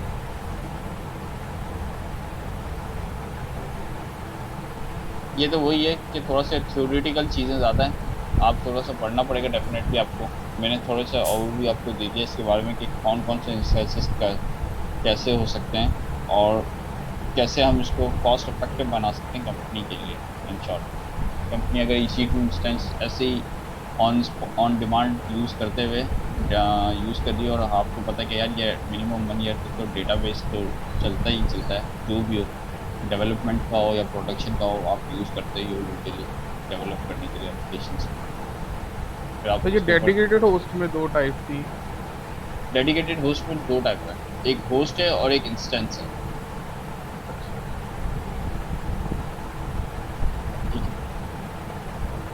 फिजिकल सर्वर तो दोनों के अंदर आपको मिलता ही मिलता है, लेकिन होस्ट के अंदर आपको पर इंस्टेंस बिलिंग होती है और इंस्टेंस आप ले रहे हो तो वो खुद इटसेल्फ एक इंस्टेंस है तो उसकी बिलिंग नहीं है। ठीक है, होस्ट के ऊपर आपको इंस्टेंस नहीं मिल रहा, आपको पूरा फिजिकल होस्ट मिल रहा है, आप उसके साथ जो करना चाहो आप करो। इंस्टेंस का मतलब तो फिर वही है, आपके पास एक इंस्टेंस मिल रहा है जिस तरीके से अभी हमने लिया हुआ है, लेकिन वो अभी शेयर्ड इंस्टेंस नहीं होगा, वो डेडिकेटेड इंस्टेंस होगा। अभी तो ऐसा है ना कि 16 GB की रैम है, उसमें से शेयर करवाया हुआ है 4 लोगों को, तो वो फिर वैसा नहीं होगा। वो फिर 16 GB की रैम है, डेडिकेटेड 16 GB की रैम आपको मिलेगी, वो किसी और के साथ शेयर नहीं हुई। लेकिन जब हमारा रिसोर्स बढ़ेगा और हमें हमारी एप्लीकेशन को 16 GB चाहिए तो उस केस में क्या होगा? आप अपग्रेड करवा सकते हैं ना चीज़ें, ये तो क्लाउड के ऊपर यही तो फ़ायदा है आपके पास। नहीं, मतलब हमने अगर 16 GB सेलेक्ट की हुई है तो हमारे लिए 16 GB रिजर्व होगी ना? हाँ, वही तो मैं कह रहा हूँ। डेडिकेटेड का मतलब ये कि आपने 16 GB का तो आपको 16 GB पूरी की पूरी मिल गई। नहीं, मैं शेयर्ड केसेस में पूछ रहा हूँ। शेयर्ड केसेस में ये असल में शेयर्ड केसेस में होता वही है, लेकिन वो सबके साथ शेयर होती है ना, आपकी जो हार्डवेयर है वो दूसरे लोगों के साथ भी शेयर हुआ है ना, ये सोचें आप थोड़ा सा। तो ये इतना तो नहीं है कि 2 बंदे फर्क करें, 16 GB ने 2 बंदों को दे दिया पूल में से, और अगर 2 यूज़ कर रहे हैं तो 8 उनको आ जाएगी। अगर वो उस टाइम 3 लोग यूज़ कर रहे हैं तो लाइक वो 4 हो जाएगी या 5, जैसे इंटरनेट में होता है ये वाला सिलसिला। सही, लेकिन ये इसमें वो वाला कॉन्सेप्ट नहीं है, इसमें ये वाला कॉन्सेप्ट है कि एक रैक बना हुआ है, एक रैक के अंदर आपको दे दिए 16 GB, अब आपने 16 GB 4 के हिसाब से डिवाइड कर दिए 4 GB के हिसाब से, तो ये 4 लोगों को अब एक 16 GB 4 लोगों को डिस्ट्रीब्यूट हुई है। समझ में आती है बात? लेकिन सर परचेज वो 16 GB से कर रहे हैं ना, 16 GB सेल करके 4 को दे रहे हैं ना। हाँ, ये डेडिकेटेड का कंफ्यूजन क्रिएट करता है ना। डेडिकेटेड अगर ये तो ना करें डेडिकेटेड, फिर तो मतलब है कि हमें वो सारा मिल रही है कनेक्टिविटी। अब 2 इन्होंने खुद ही टर्म्स इंट्रोड्यूस कर दी डेडिकेटेड के साथ। मैं वही समझा रहा हूँ। देखिए, अब मेरी पहले बात सुनिए, मैं कह रहा हूँ आपको 16 GB के एक रैम का पूल मिला आपको, ठीक है, 16 GB की रैम का पूल मिला और आपने उसको डिवाइड कर दिया 4 के साथ। आपने कहा कि यार 4 GB की 4 मशीन के साथ मैं इसको दे सकता हूँ, तो अब ये 4 GB जो उसको मिला है वो मिलेगा पूरा 4 GB, वो शेयर नहीं होगा, ठीक है। लेकिन हुआ क्या, आपका एक हार्डवेयर 16 GB का था, आपने उसको उस सोर्स को 4 जगह पे कंज्यूम करवाया, यानी 4 जगह पे डिवाइड करवा दिया 4 इंस्टेंसेस में, तो वो शेयर्ड हो गया उसके लिए, ठीक है। Make sense? समझ में आई बात ये पहली?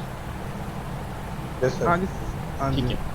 अब मैं कहता हूँ डेडिकेटेड मुझे 16 GB चाहिए, तो इसका मतलब ये है कि अब जो 16 GB का एक ब्लॉक है वो टू बी वेरी स्पेसिफिक सिर्फ आपके लिए ही है, अब वो किसी और के साथ शेयर नहीं होगा। ये ऐसा नहीं होगा कि 32 GB में से आपको 16 GB मिला हुआ। अच्छा, तो इसका फायदा क्या है?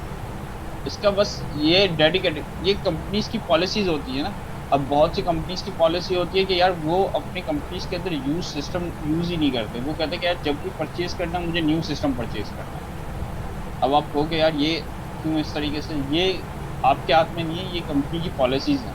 बहुत सी कंपनी कहती है हार्डवेयर सिक्योरिटी कहते हैं आप, या बहुत सारे रीज़न है। अब कंपनी की अपनी अपनी एक पॉलिसीज़ होती हैं। अब एक कंपनी कह रही है कि यार जो मैं हार्डवेयर यूज़ कर रहा हूँ वो फिज़िकल सर्वर होना चाहिए, मैं इस तरीके से जो हमें इंस्टेंसेस और सारी चीज़ें मिलनी है वो ना हो, तो आप उसके लिए डेडिकेटेड होस्ट की तरफ जाइए। सर ये कुछ कंपनी, मैं थोड़ा सा ऐड कर दूं, कुछ कंपनी कहती है कि हम फर्ज करें शेयर्ड, जैसे अभी आपने बात की, तो अगर वो रश होगा तो वो फिर उनकी जो होती है ना परफॉर्मेंस स्लो हो जाती है। परफॉर्मेंस कि आप- डाउन हो जाती है डेफिनेटली। अब एक बंदा कहता है ना मुझे 100% हर टाइम भी परफॉर्मेंस चाहिए, तो फिर वो डेडिकेटेड पे आ जाता है। बिल्कुल सही। अब ये एक और चीज़ भी है यहाँ पर, एक और चीज़ भी यहाँ पे क्लियर कर दूँ कि या आप जैसे बैंकिंग सेक्टर्स के अंदर अगर आप लोग काम किसी ने किया हो तो उनको पता होगा कि बैंकिंग सेक्टर्स के अंदर रूल है कि जो आपका सर्वर वगैरह है ना वो आपके रीजन में ही होना चाहिए।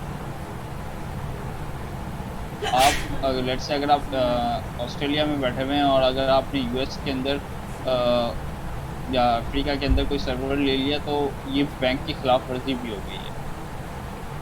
हाँ, अगर अब एक और मसला भी है, जैसे मैं पाकिस्तान में हूँ, पाकिस्तान का कोई बैंकिंग सेक्टर में AWS के ऊपर लेके जा रहा हूँ तो क्या मैं कोई यूज़ कर सकता हूँ AWS को? नहीं कर सकता अभी तक तो नहीं। यस डेफिनेटली, क्योंकि हमारे रीजन में ही सर्वर मौजूद नहीं है। तो अगर मैं पाकिस्तान की अथॉरिटीज़ की बात करूँ बैंकिंग के हिसाब से तो मैं नहीं कर सकता इस पर। तो ये पॉलिसीज़ होती हैं। अब आप कहोगे यार ये पॉलिसी क्यों, ये पॉलिसी है तो ये किसी के हाथ में नहीं है। अब ये जिसने बनाई है वो उसको ही ज़्यादा बेहतर पता होता है कि ये पॉलिसी क्यों बनाई गई है, लेकिन खैर ये पॉलिसी है। बैंकिंग सेक्टर में तो समझ आता है ना सिक्योरिटी के लिए कि डाटा दूसरे कंट्री के पास ना जाए, क्योंकि वो सही है, ठीक है, फोर्स कर सकते हैं डाटा लेने।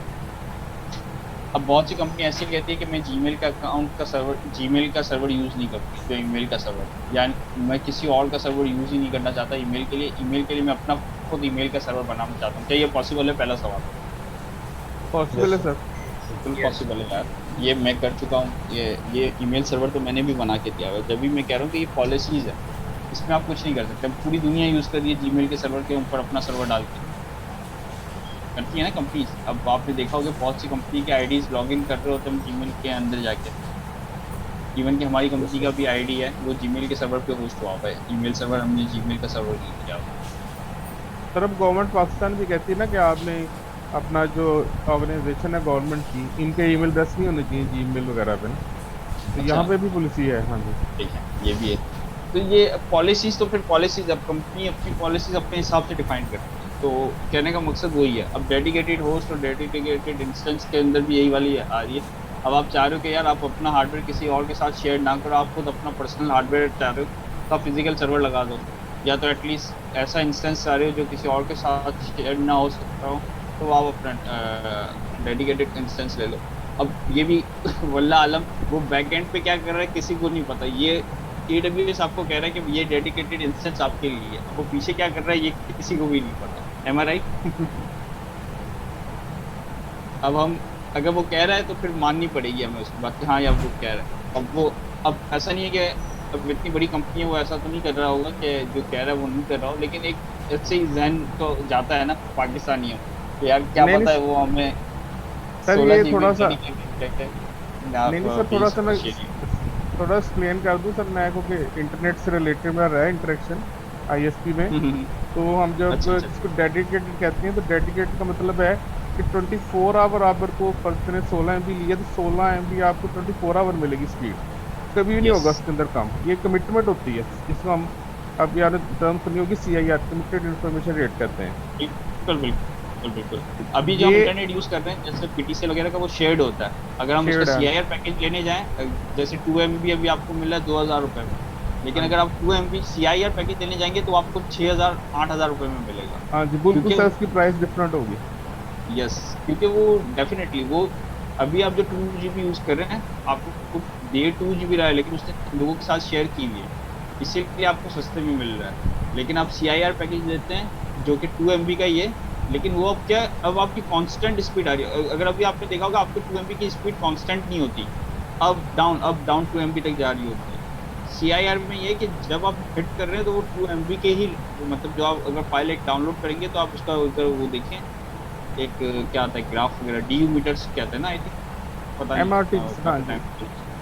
हाँ, तो एक ग्राफ बना आता है तो उसमें बता रहा होता है टू बी वेरी स्पेसिफिक कि कितने MB तक का आपकी डाउनलोडिंग चली है। तो ये डिपेंड करता है इस तरीके से सर। लेकिन कंपनीज बताती ना यहाँ पे अपने शेयर के अंदर कितने मतलब शेयर किए हुए हैं, ये नहीं इसलिए बताया कि आपने कितने 16 जो दे रहा है हमें GB इसमें कितने शेयर किए हुए हैं, ये मेंशन नहीं है यहाँ पे। ये नहीं बताएगा बिल्कुल सही, क्योंकि ये क्लाउड है ना। अभी तो असल में इसमें सबसे बड़ा ये है कि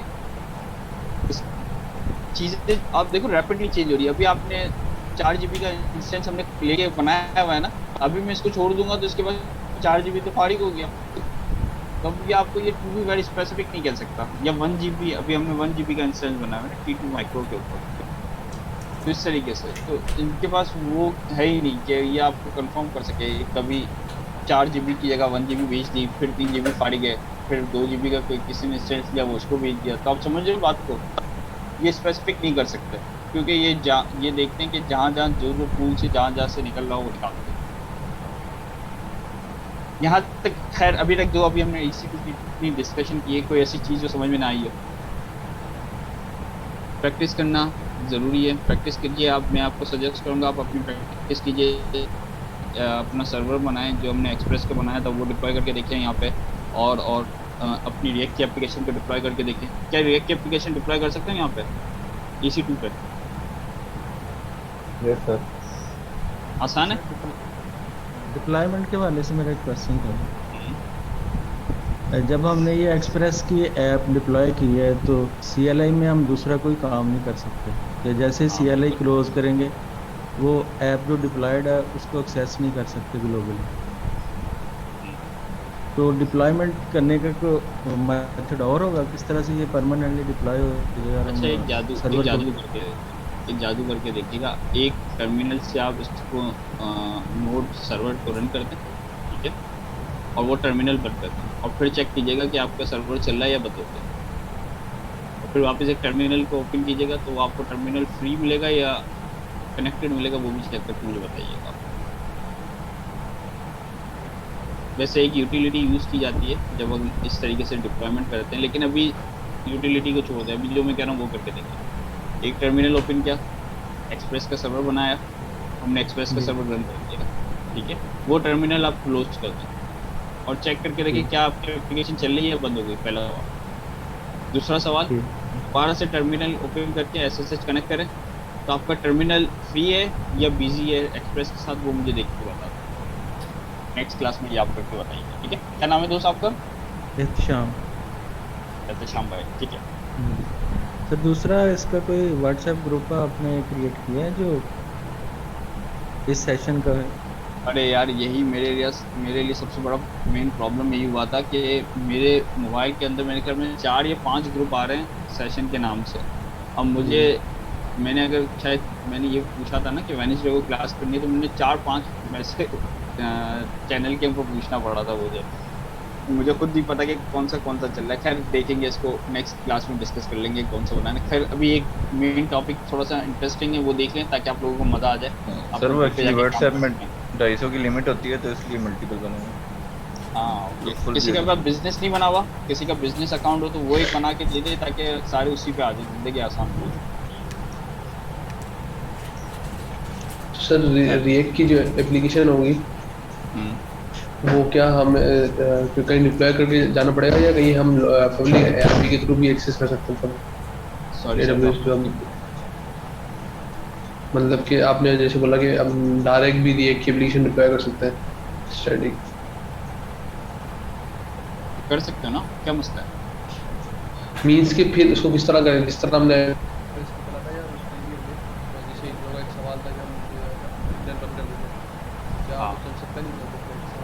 अच्छा अभी एक थोड़ी देर पहले बताओ, अभी हमने एक एग्जांपल देखी थी ये वाली अपाची सर्वर देखा था थोड़ी देर के लिए। अभी ये देख, वैसे तरीके बहुत सारे हैं लेकिन अभी कॉमन सेंस वाली बात है। क्या यहाँ पे ये जो index.html आ रही है, अगर मैं अपना वाला पूरा वाला फोल्डर यहाँ पे पेस्ट कर दूँ React का, तो क्या चल जाएगी मेरी एप्लीकेशन React की? ऐसे ही पूछ रहा हूँ, क्या पॉसिबल है या नहीं है? हाँ, पब्लिक फोल्डर से चल जाएगी। मतलब देखें, जब मैं डिप्लॉय की बात करता हूँ तो डिप्लॉय का मतलब ये है कि आप अपनी React एप्लीकेशन को सबसे पहले बिल्ड करेंगे और बिल्ड का फोल्डर कहीं ना कहीं डिप्लॉय होगा ना। जो हम npm स्टार्ट करते हैं वो तो डेवलपमेंट सर्वर स्टार्ट हुआ है ना हमारे लिए, डेवलपमेंट के लिए। और जब मैं कहीं डिप्लॉय करूँगा तो डेवलपमेंट सर्वर तो रन करके नहीं दूंगा, राइट और रॉन्ग? यस सर, सही है ना। तो क्या मैं बिल्ड का फोल्डर यहाँ पे लाके अगर फेंक दूँ और यहाँ पे index.html इसके रूट पे आ जाए तो चलेगा या नहीं चलेगा? सवाल ऐसा। चलेगा करके देखिएगा, ठीक है। ये 2 काम मैंने आपको बताएं, आप लोग जरूर करके देखिएगा, फिर मुझे बताइएगा कौन सा काम। एक तो सर्वर रन करना और दूसरा हमें रिएक्ट की एप्लीकेशन का जो बिल्ड का फोल्डर यहाँ पे डालना है, और ऐसा डालना है कि यहाँ पे बिल्ड का फोल्डर यहाँ पे ना आए, index.html वाला अंदर बिल्ड की चीज़ें सारी यहाँ के आ जाए। ठीक है, तो सर एक्चुअली ये भी पूछना था कि वैसे रिएक्ट के लिए ये नेटिफाई वगैरह बेहतर रहता है या AWS ही बेहतर है?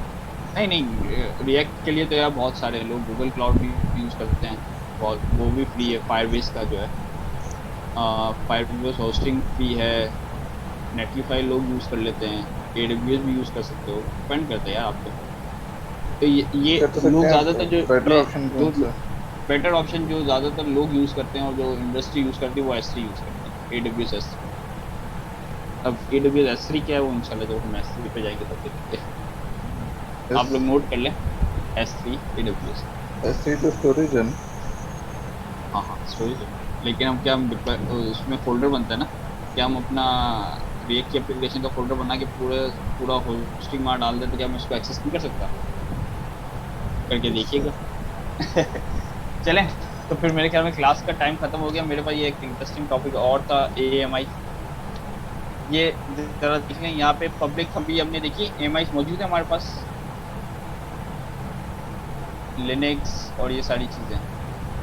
और मज़े की बात ये है कि आप अपनी AMI बना के आप मार्केट प्लेस में भी डाल सकते हो AWS की, जिससे आप समझ लो कि आपने कोई इमेज ऐसी बना ली जो लोगों का काम आसान कर रही है, तो वो आपने सेल वहाँ पे प्राइस भी लगा दी, तो लोग उसको खरीदेंगे अगर आप सेल करना चाहते हो इस तरीके से। तो वही वाला काम था, ये भी आज करके देखना था, लेकिन बात करेंगे। पब्लिक AMI तो हमने यूज़ करके देखी लिनक्स की, ठीक है, जिसमें हमने अमेज़ॉन लिनक्स यूज़ करके देखा। हम अपनी AMI बना सकते हैं और अपनी AMI को आप फिर चाहें तो मार्केट प्लेस के ऊपर डाल भी सकते हैं, सेल भी कर सकते हैं। तो ऐसा काम अगर आपने किया हो, या आप टॉपिक पढ़ के आइएगा AMI, नेक्स्ट क्लास में हम इससे स्टार्ट करेंगे। AMI के बाद हमें देखना है EBS, इलास्टिक ब्लॉक स्टोरेज, और उसके बाद फिर हम चलेंगे EFS के पास, इलास्टिक फाइल सिस्टम। तो ये नेक्स्ट क्लास का हमारा टॉपिक है। स्लाइड ऑलरेडी शेयर्ड है, मैं दोबारा दे देता हूँ, ये ऑलरेडी शेयर्ड है।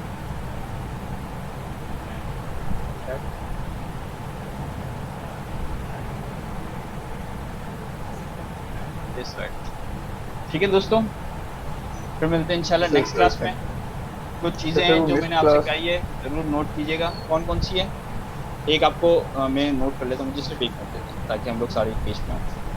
पहला काम आपको क्या करना है, एक एक्सप्रेस की एप्लीकेशन डिप्लॉय करनी है, टर्मिनल बंद करके जो मैंने सारा काम बताया था वो करना है। दूसरा क्या था, रिएक्ट की एप्लीकेशन को आपको होस्ट करना है। और तीसरा आपको क्या पढ़ के आना है, AMI। ठीक हो गया इंशाल्लाह। अच्छा, नेक्स्ट क्लास में मिलते हैं। अब नेक्स्ट क्लास होगी नहीं होगी एक अलग टॉपिक है, लेकिन मेरे ख्याल में तो हो जाए तो ज़्यादा बेहतर है, क्योंकि सुबह का टाइम है, कोई मसला तो होना नहीं चाहिए, रमज़ान भी है तो कोई अगर हाँ उसमें एतकाफ़ वगैरह में लोग जाएंगे तो फिर एक अलग इशू है, लेकिन वो फिर हम बाद में डिस्कस करते हैं कि क्या है क्या। मुझे भी सही है कंफर्म नहीं है कि नेक्स्ट क्लास होगी क्या नहीं। मैं यही कह रहा हूँ, मुझे भी कंफर्म नहीं है। मैनेजमेंट से देखिए मुझे क्या मिलता है, क्योंकि आई थिंक एतकाफ़ वगैरह का भी आ जाता है ना, कि फिर एतकाफ़ भी स्टार्ट हो जाता है, तो इसलिए सवाल है कि होगी है नहीं। देखता हूँ जो भी होगा फिर इंशाल्लाह मैं बोल के बता दूँगा। Okay sir, thank you guys, दुआ में याद रखिएगा। अस्सलाम वालेकुम, अल्लाह हाफ़िज़। The recording has stopped.